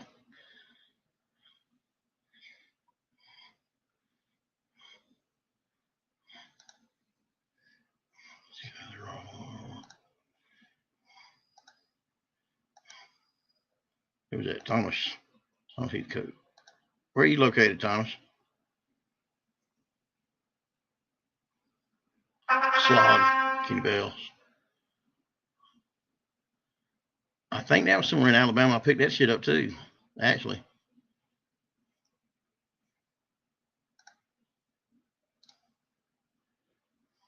I ain't got nobody else on here on the screen with me. I'm sorry, Marlon and whoever else was left on there with me.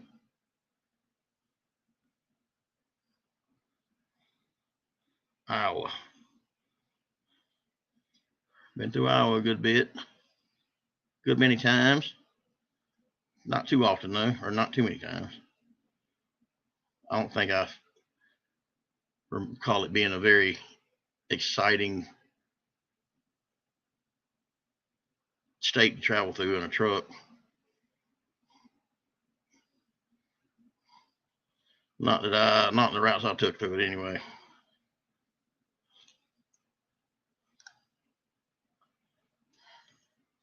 And I'll be glad when I can get my eyes examined when the 25th gets here and get me some new glasses.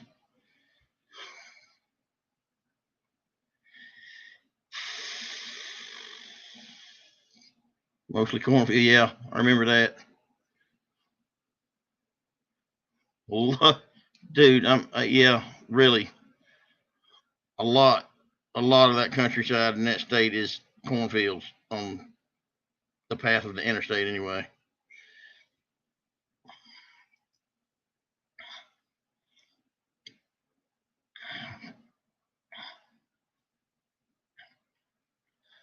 Gulf Shore Steel, I've been to Gulf Shore Steel, I believe.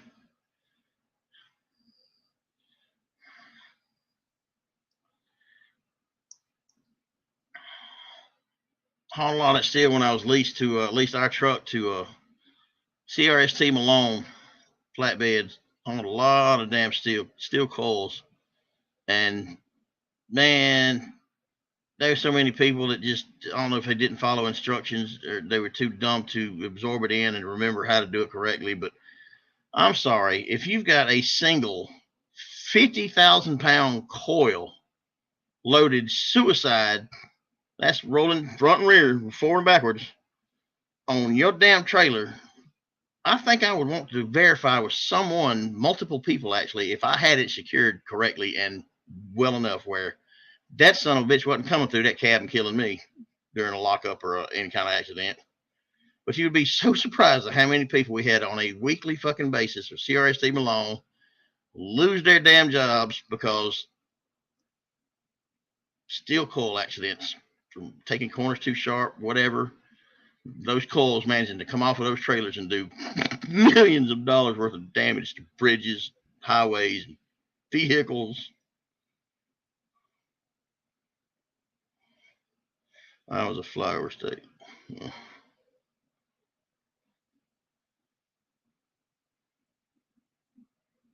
But anyway, I never had any issues with coils. I over-secured them some bitches. Kenny, we have possibly run across one another's somewhere in this great nation. If you've been the places I've been to pick up as far as freight for trucks, flatbeds, and stuff. I've met a lot of them and couldn't tell you who the hell they were because we were never formally introduced or developed a friendship out of meeting one another. Just my dad drove for 20 years, but he was never over the road. He was always back home majority of the week.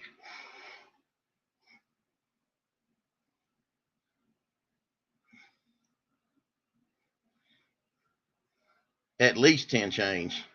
If you can get one or two more on there, they were going on there with me.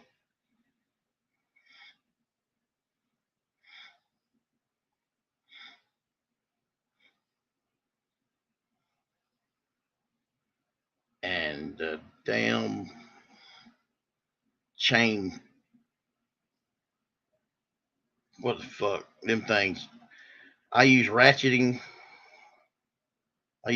style with all those coils, but heard horror stories about how the manual binders would break some bone or bust a jaw pretty good if it made contact with you and wasn't tightened down and wrapped around, had the chain wrapped around it and secured in itself when that kind of tension was on them. And fortunately never fell victim to that, but I did have one pop up pretty quick with my cheater bar attached to it that I was lucky enough to just hear the whoosh go by my head from that heavy son of a bitch missing my ear.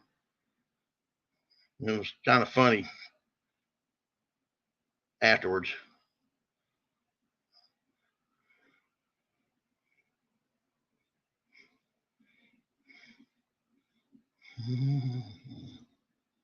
What time is it? 2:18. There's it 2:08, 2:38. 2:38. How long have we been on here? 3 hours. I wonder if there's a way I can check how what my balance of hours available left is while I'm in chat here. Probably not. Anyway, I know I've been on average 3 hours every time I've hosted one of these things, and this is the fourth one or fifth one. Fourth, I think. So I might need to get this off, end this thing, and get off here myself. My dad started driving big rigs when he was, you say 13? Damn.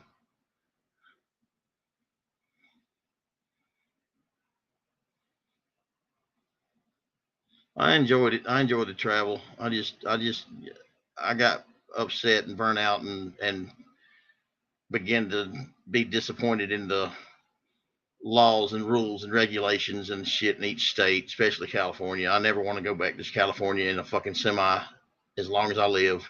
I don't care how much it pays me. But, and actually I wouldn't be allowed if my truck wasn't a certain year model or newer. But just, it wasn't profitable. It wasn't enjoyable to be gone from home 4 to 6 weeks at a time, to come home for a few days and be broke pretty much because of the pay rate of freight and availability of it and shit when we were in business. 2004 to 2009 era where the economy went to hell with Obama in office and freight died off with where I was, with me anyway. I wouldn't haul shit for free. I wouldn't haul shit to put wear and tear on my truck for less than fucking $2 a mile. And it got to where I couldn't find freight for more than fucking 90, 70, 80, 90 cents a mile. And they didn't want to give a surcharge for that to fucking take some 50,000 pound coal. 400 miles was hitting the trip at all. We quickly done to get me moving at least, but no, that ain't the way you fucking succeed in business. Zuwali. I seen a dude get thrown about 8 foot off his trailer with those. Yeah, I believe it. I hit a dude in the head with the hook part of a 4-inch ratchet strap, tossing it over a fucking load to be tarped, and he just happened to walk by and walk right up under that son of a bitch, and I heard it.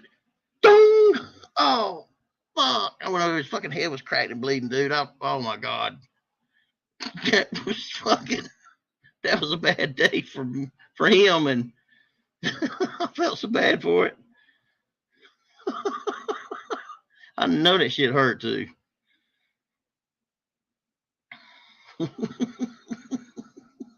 He was not a happy camper, bro.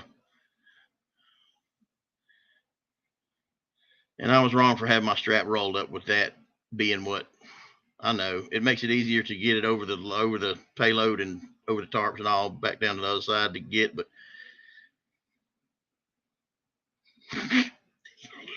he's been warned, and there's warnings all over the place posted saying do not get within a certain distance of loads being tarped.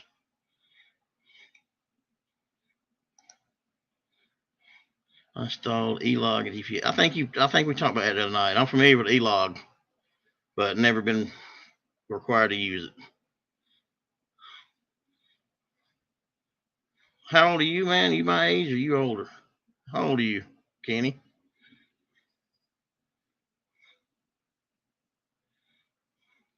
2 viewing. I wonder if that's me and you or 2 of you in comments. I don't know if that counts me. If it's just us 2, then I'm gonna shut this down and we can chat on Messenger or something for a little while if you want to continue it. Oh shit! It busted that dude's mouth up bad. I'm still here. All right, Thomas.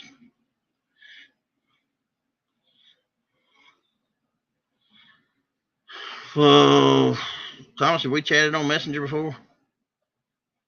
Your last name it's familiar to me. Where are we familiar with each other from? Group? Here? Have we never met? You follow me somewhere that I don't follow you back? What's up? Who are you so I can put a face or an image to a name?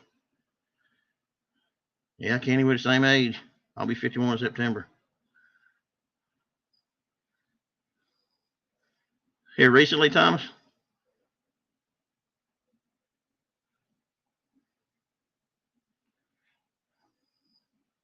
Joined the group on Facebook recently? Oh, okay. Well, welcome to the MRCO family, brother. Stick around. It could get a little more interesting, or not. I'm going to try to make it more interesting, though. I don't know if you heard me mention earlier to the guys, I'm thinking about getting a contest going that will have a multi-vendor support prize bundle put together. I've just got to get busy reaching out and getting in touch with more vendors and designers of new product that I have availability to get in touch with. But RC Steve 710 links, Stephen Hidalgo, he's in with possibly a full set of links, including steering and possibly even an NSDRC RS100 servo to be donated as part of the prize bundle. Tony Fury Tech says he is willing to support me and asked me when I was having the raffle or when I was ending the raffle or whatever. And I told him it wasn't a raffle, that I was just starting to reach out and see who all would support and join in doing so and send me something to create this said bundle with. I think we got confused, mixed up there. What I was trying to say didn't get across as I was saying it. So I got to reach back out to him. Maybe, what's today, Wednesday?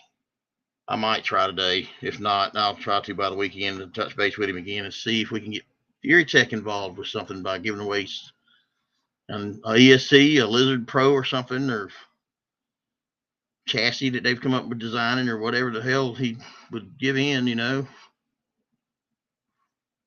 I just got to get busy and start the hustle, I guess, getting it all organized. But it's coming. I'm gonna post it by the 1st of next month anyway, and have it probably a 2-week to 3-week run before I call the winner. So it's gonna be a nice size contest, hopefully. But I got to plan it out. I got to figure it all out, put it in play. I was having monthly contests besides, in addition to the banner pick contest for prizes. We give one spare parts build with upgrades called the Free Willie's Jeep away in a month-long contest for a top contributor. And Joe Pedraza won that one.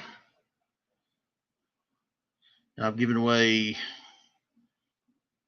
tools, parts, motors, discount codes from Nomad RC that they offer 40% off of a total purchase one time. Just random monthly contests that I've slackballed here lately. So I'm going to get that going back again on a regular basis. And also this YouTube thing here, I'm working on working towards, once I get familiar enough with it and it's something I don't have to be stressed trying to freaking do, I'm going to host at least once a week, weekly live chats, live things, whatever, broadcast for the members and whoever else wants to join in to discuss whatever. Maybe do live instructional, installs, builds, whatever opportunity falls in my plate to be able to do for content. So just bear with me, brother. Grow as I do, learn as I do, or follow along as I learn how to do everything that I'm trying to do. It'll get better. I'll stop being so ignorant about it and get it all in order eventually. Plus, I do, like Jim says, I know I do, but I come up with some pretty good creative shit occasionally that's entertaining that I'll post randomly without a warning. If you like watching a basset hound chase a freaking 50-mile-an-hour RC car, yeah, I got a lot of footage of that shit going on over the past 3 years. And recently, I haven't been doing it to get new stuff because it's hot. I don't want to kill my dog running him to death, because he will run to death. He'll run himself to death trying to catch what's running from him. It's funny as hell. But I love my dog. He's my son. Just trying to go over, give y'all an idea of what, or you, there's two of us, Kenny and Thomas. Yep, it's just y'all two. At least give y'all two an idea or heads up of what I've got in mind or plan to start working towards or already started working towards making happen. Still got stickers available too now. Ain't nobody asked me for any or reached out to me and requested any Micro RC Obsessions group logo stickers or windshield banner stickers for a while now. Just message me your address and I will gladly send a sticker pack, a variety pack out to you of what ones I have available, which are the 3-inch. Oh, what you got? I'll show you what I got. I'm glad, Thomas. Glad you like what I do so far. Stickers.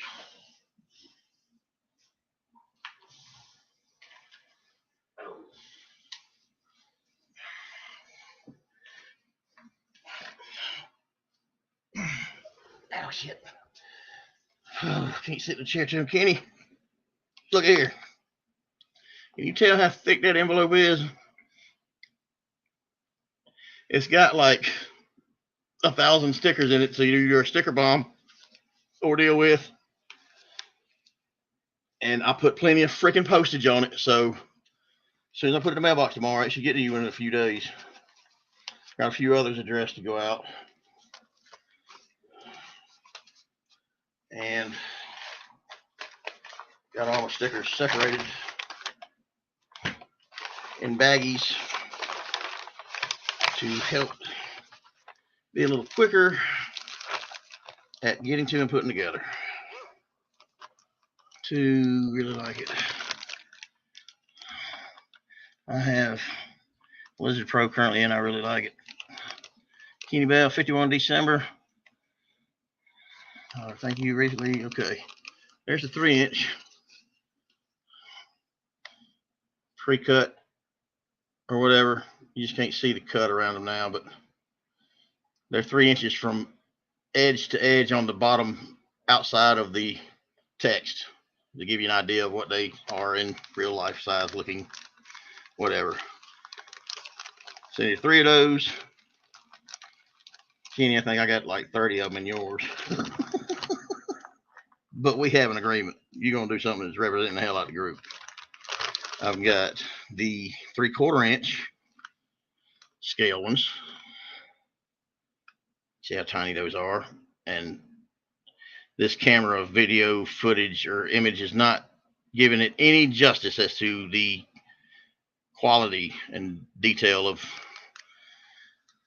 any of the print, the text, or the damn image of the vehicle. And then I've got a few blue, a few yellow,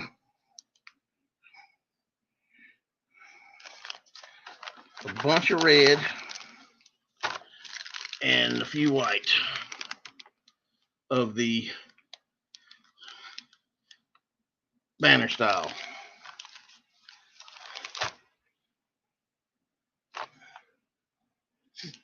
Free. Just send me your address and I'll send you 5 of each color of the banner style, 3 of the big logos, and at least a thing of 5 of the tiny ones to get started. Just so you'll represent them on your rig and post pictures of it being done so online to all these other groups that I'm sure by now are familiar with Micro RC Obsessions group. They just either chose not to follow my rules, agree to follow my rules and join, or they're part of it, or they're just under a rock still. Well, Kenny, I forget how many I sealed up in that envelope of the little ones, but it's at least 30 of those as well, if I'm not mistaken. I think it took a total of 25-ish to 25-ish each of the different size logo ones to do that sticker bomb with, and I didn't use any of the banner style. So those 2 size image, same image logos, 25 each, total of 50. I'd give or take 2 or 3. Did that whole job to the completion. But I'm looking back now and I wish I and I might still do it, but add a couple of different colored banner stickers in there, here and there, just to, I don't know, just out of randomly fucking put them somewhere. Bring a little bit different color to it than black and red and white. I don't know. What's your opinion? What y'all think? Talking about the C10 Ambassador vehicle, this sticker bombed. Well, Kenny, you know, but Thomas doesn't know if you know it or seen it or not. Let me know if you have or hadn't seen it.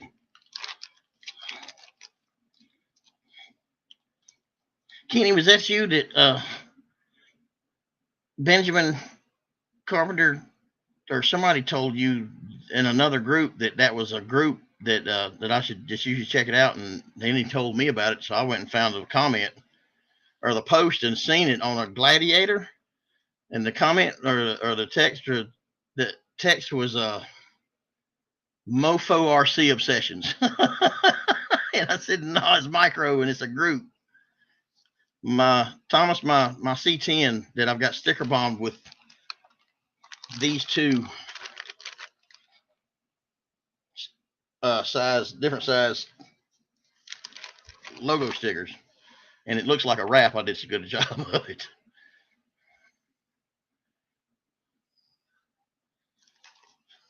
It took a while, but I did it. I stuck in there and did it in one night. It wasn't even all night. It was like 5, 6 hours it took me to do it, starting that afternoon.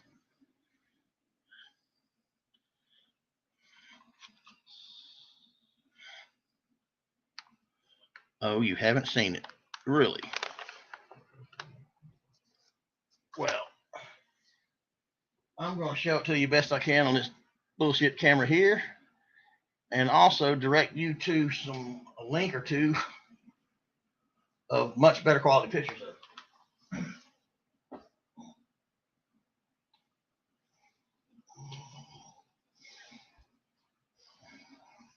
Please, you got too much shit in the floor, buddy.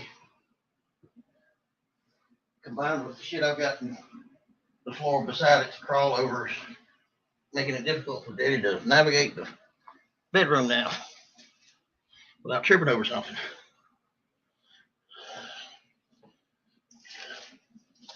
Good job of not moving it from where I put it. He's still awake. He don't sleep well when I'm still up. All right.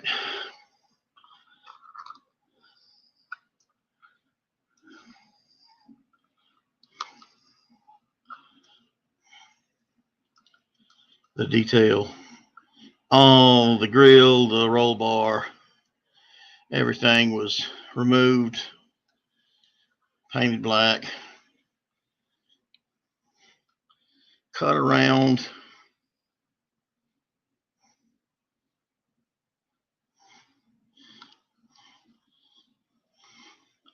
trimmed out, tried to trim the detail of the window and all out.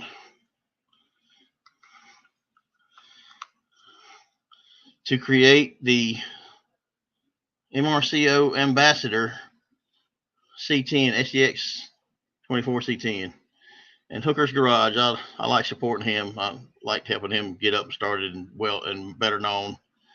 He does all of our RC powder coating for the 24s. Does a damn good job of it.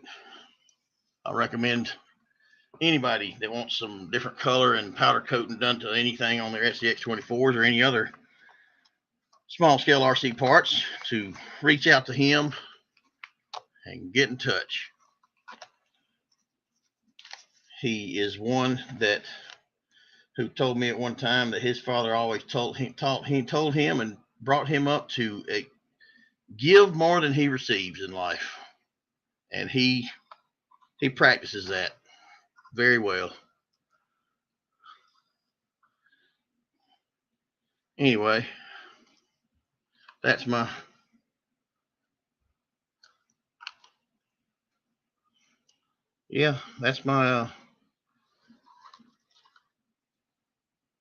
handiwork right there as far as ability to make stickers stick in places that are hard to fucking get to and lay down without bubbles. No bubbles. Not the first fucking bubble on this whole job. I was proud of myself on that one. So therefore, that body will always be the MRCO Ambassador. Not saying I won't replace that body with another one and totally retransform this damn rig, which I've got intentions of doing now. But that idea or option or even thing to consider doing, got stickers, Hooker's Garage stickers coming. He's sending you some out. He's done linked up with my sticker guy, Spaz Prints, and got some. Well, that's one of the new ones there. That's what they come up with as far as his logo design and the print, vinyl print sticker. It's pretty good looking. It's pretty clean. Like the font, it looks good. Believe it or not, I designed my logo. I designed this. This is my two rigs, my two builds. These are the group t-shirts I designed, and they Darlene actually took the image and prepped it, cleaned it up, did what she needed to do to make it ready for print. But that's my design, my idea.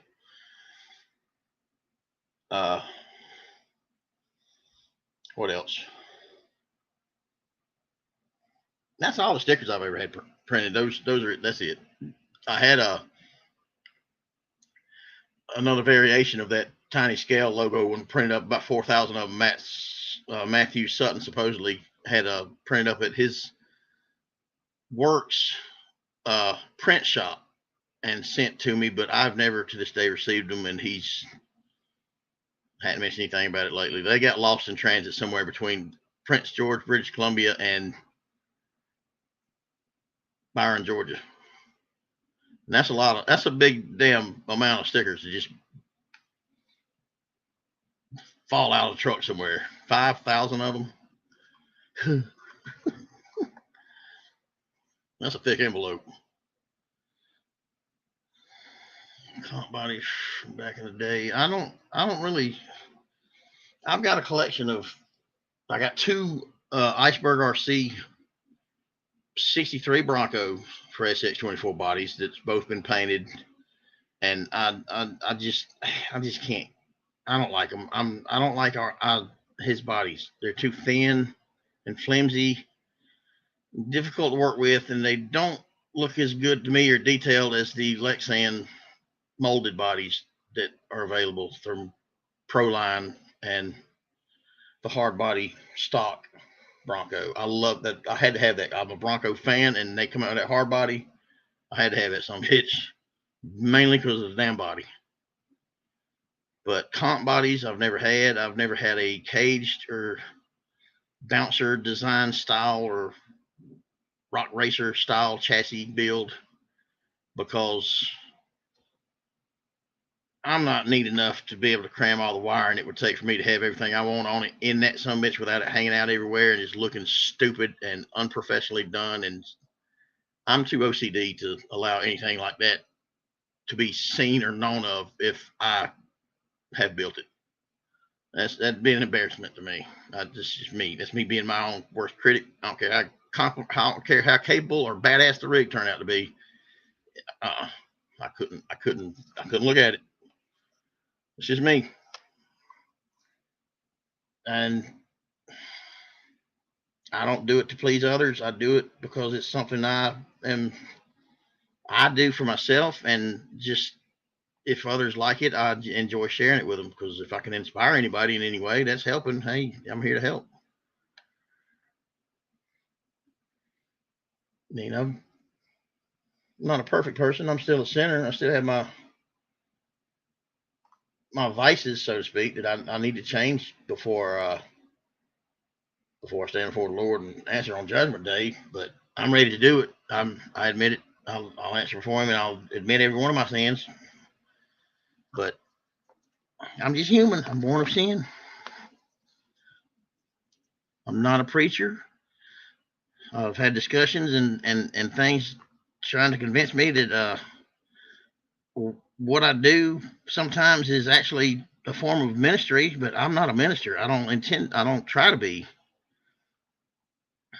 The Proline Power Wagon is the thinnest body I've ever seen. Really.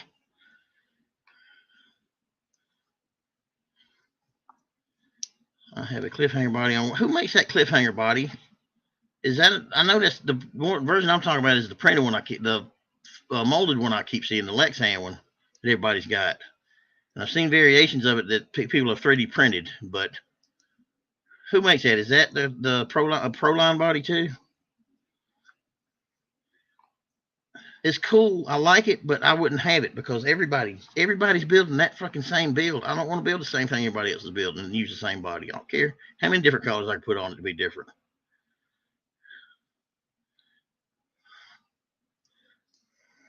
I know, Kenny, it is. And I know this going into it. I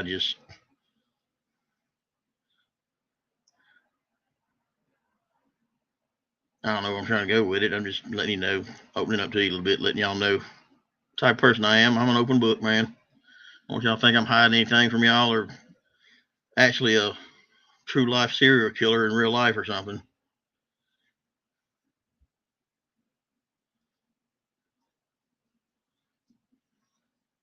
fucking crazy as hell. But I am bipolar. I've admitted that to enough people. I think it should be well known by now if they know me. If you know me, and I have my moments. I act irrationally. My button gets pushed. I can't help my immediate reaction, and I've been known to realize I'm wrong and go back and reach out and apologize and make things better with people that I have actually removed from the group and blocked before out of my irrational actions. Tony Corner, Mofo chassis, but plan on getting the Dragon chassis. What's the Dragon chassis? The Mofo, that's the old, yeah, shit. I want that one. Do you have any clue of his price point that he's going to offer them at yet? Is he going to try to be up there with the same cost of the damn cheat code and the freaking killer chassis, or is he going to be more affordable? That thing looks fucking badass. The post I seen of it, dude. I love the fact that Nick is coming out with something to keep up with, to compete with these other guys on a Gumby.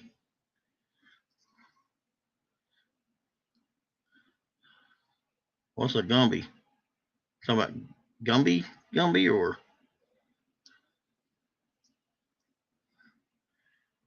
is that the nickname of one of your rigs? I'm not familiar with. Which one's Gumby? I would say hold it up to the screen so I can see it, but I'm up here by myself, ain't I? Holy shit, been on here 4 hours.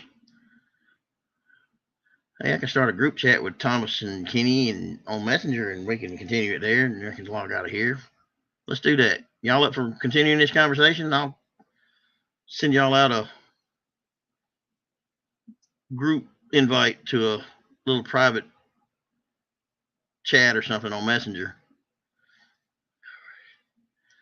But I think I may have talked him into doing the resin printed version sooner.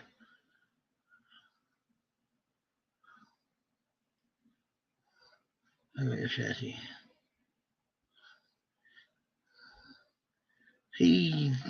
I'm behind on what all Nick's got going on too. I've slipped. He's somebody I will always support, and every time I have $1 in my pocket to buy parts with, I look towards him first as far as who to get it from. But some things I just want to try and support a little bit of somebody else's product too. But Nick's my go-to, man. I love Mofo RC. Nick's a very good fucking dude.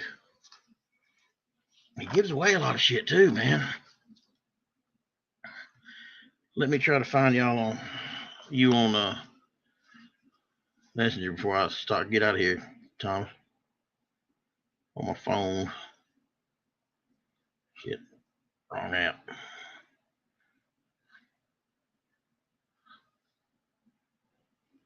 Thomas Heathcote. Is that an O or an A? Heathcote.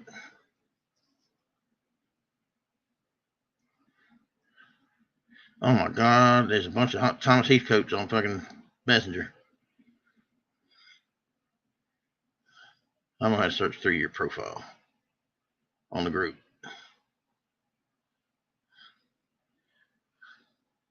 You just sent me a PM? Cool. I don't have to search. Message request. People you may know. Thomas Heathcote. It is for sticker pack. You're gonna have to remind me of that too to set that. No, let me go ahead and write that damn address down.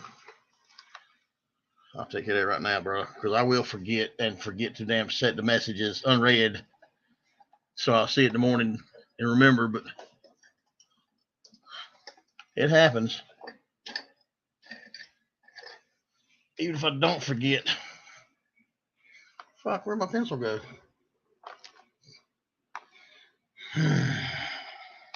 Dilemma.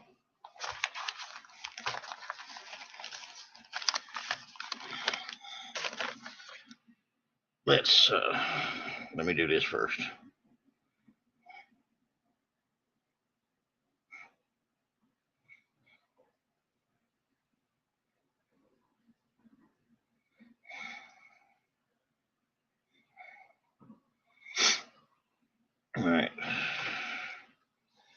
Create group. How you do that? Create a group chat. Hello.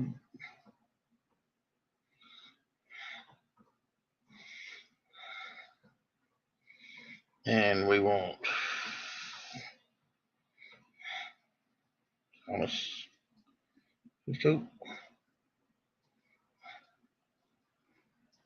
And Kenny probably had to search for you too. Nope, there you are, Kenny Bell. Anybody else on here now? Hear me want to add on? I think I got both of y'all. Name your new chat.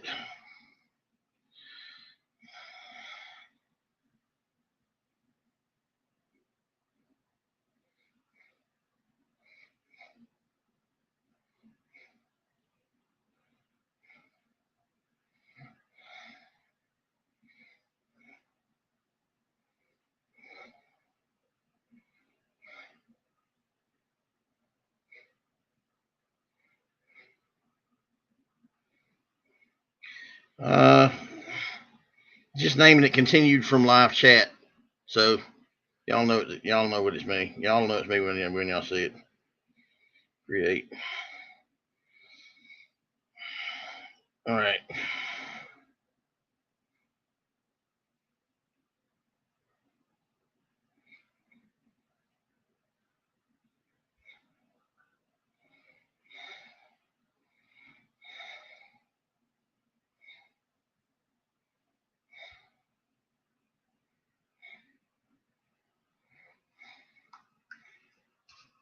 I got shit out of my mouse, man. Y'all ain't gonna see me no more unless we go fucking live on this, but see you there if we do, or if we don't, we can continue chatting, talking. If I can get my mouse to work. End. Peace. Talk to you in a minute.